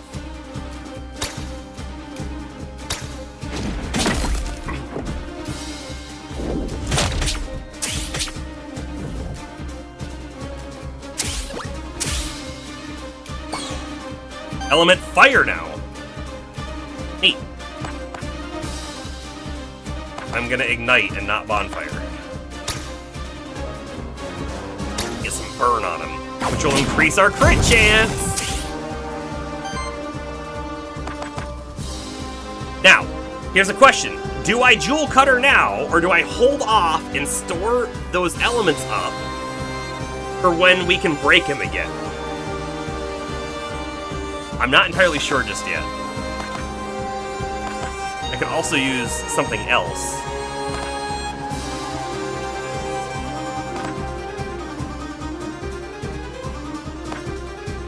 Applies terror.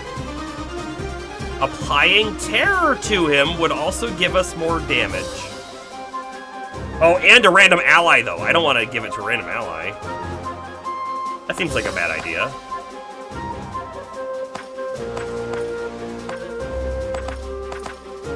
Let's Jewel Cutter. That feels like the move here. We're gonna get hit pretty hard here, aren't we? Because he's gonna do two moves, and one of them looks like an AoE fire for burn.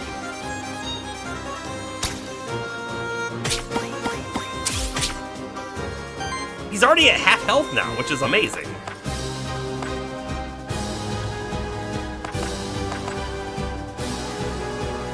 Let's do a roar. Hopefully you don't die. Lava Surge gonna hit everybody.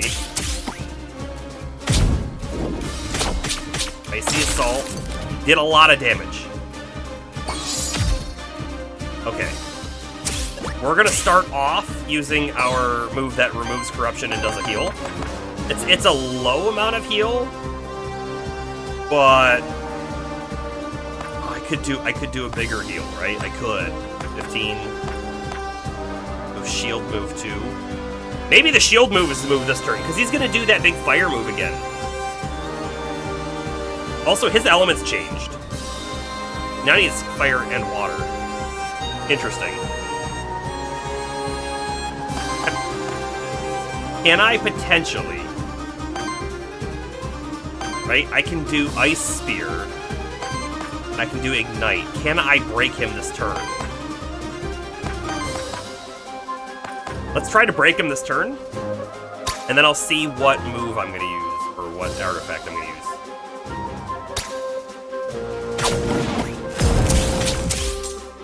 So we didn't quite get the fire down. I don't think we're going to get the ice spheres to get him either, but...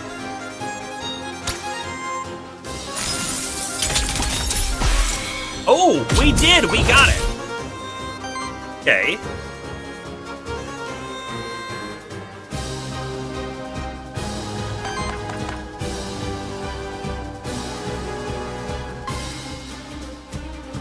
We're gonna Hourglass. Yup. And then he's gonna roar. Gonna roar, because then he's gonna be attacked, but he's gonna have a lot of extra shield. I like it.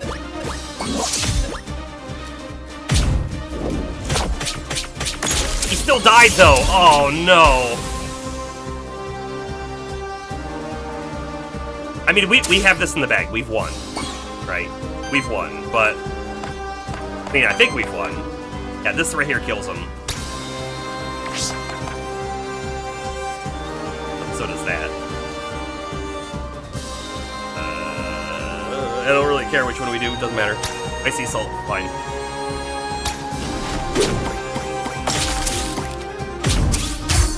That's like overkill. Victory! So this should be the end of the demo, by the way.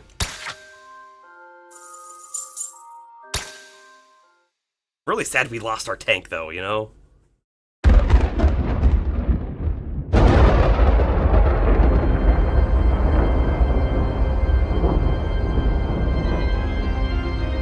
Don't tell me there's another boss for the demo. Or we just lost our tank. Hello, Aethermancer. To make it this far, quite impressive. Oh, you do remember. You look well. Have you enjoyed life? Freedom? Us? We could never imagine to complain. We take it your surprise has robbed you of your speech. Or is it the guilt? Who could say? Can you hear them? Farewell, Syrinx. For your soul will rot in the eternal flow of Aether, as is their will.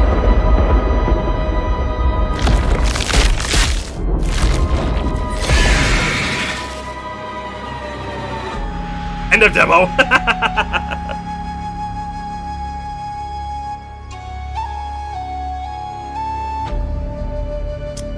Aethermancer. 5 out of 5. Wonderful demo. Good job. Can't wait for full release. You made it! For now. Despite all the challenges, you and your monsters have cleared the second biome, but you still ought to reach the holy city of Vigil. Thank you for playing Aethermancer at this early stage in development. We hope you enjoyed your adventure. This is just a taste of the game. There are a lot of improvements, more biomes, player classes, other features, and of course monsters on our roadmap. Your support along the way would mean a lot to us. Wishlisting the game on Steam helps us get more visibility and sends you a notification when Aethermancer releases. Also, you're more than welcome to share your thoughts with us on Discord or Steam, or just hang out with us and a community consisting of people, not biased. The Moi Rai team. Yes, you can keep playing the demo, try out new teams, challenge yourself with the heroic difficulty. New difficulty! By the way, everyone, go wishlist it on Steam. If you watched the video this long, you should wishlist it. It's gonna be great. I don't know when their release date is, or I don't even know if they've given one, but it seems like they are close to possibly be this year. I'm gonna hit the continue playing button. It does, right?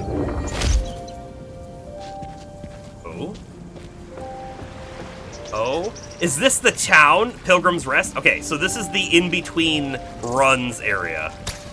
Some of them can offer you permanent upgrades that will benefit you on your future runs, such as the soul bonds offered by Lily the Witch. Try talking to some people and see what they have to offer you. This is wonderful. Yeah. I'm okay waiting to read all of this stuff. Full game. I want to leave some of it, you know? Guys saying ether crystals are wanted by people here, right? So that's great. Later. Yeah, I mean that's what we figured, right? We were gonna be able to spend our aether crystals here and do stuff and things, get permanent upgrades. Maybe that's how you'll unlock new player classes, which they mentioned, which I wasn't expecting. I wonder what the player classes do. Right? What is this player's class, if you will? I don't know. But anyways. Save and quit. That's it. That's it for us for the night. I hope that you all enjoyed it. Again, I did mention, right, I might do some different kind of streams that might be shorter, longer, might be at different times. They're not going to be full playthroughs of any game. They'll just be like, hey, I'm playing a game, and I feel like streaming and sharing it with you, and maybe hanging out with people who want to come chat. So look forward to those coming up soon. Probably some Elin. I might do a little Minecraft. do a little Minecraft, and Monster Hunter's coming up for sure. Those are the things. Hit that wish list button if you haven't already. But this is the end of the stream. This is Merxerain signing off, and I hope you had a good one, and I hope you come check out the next one. See ya.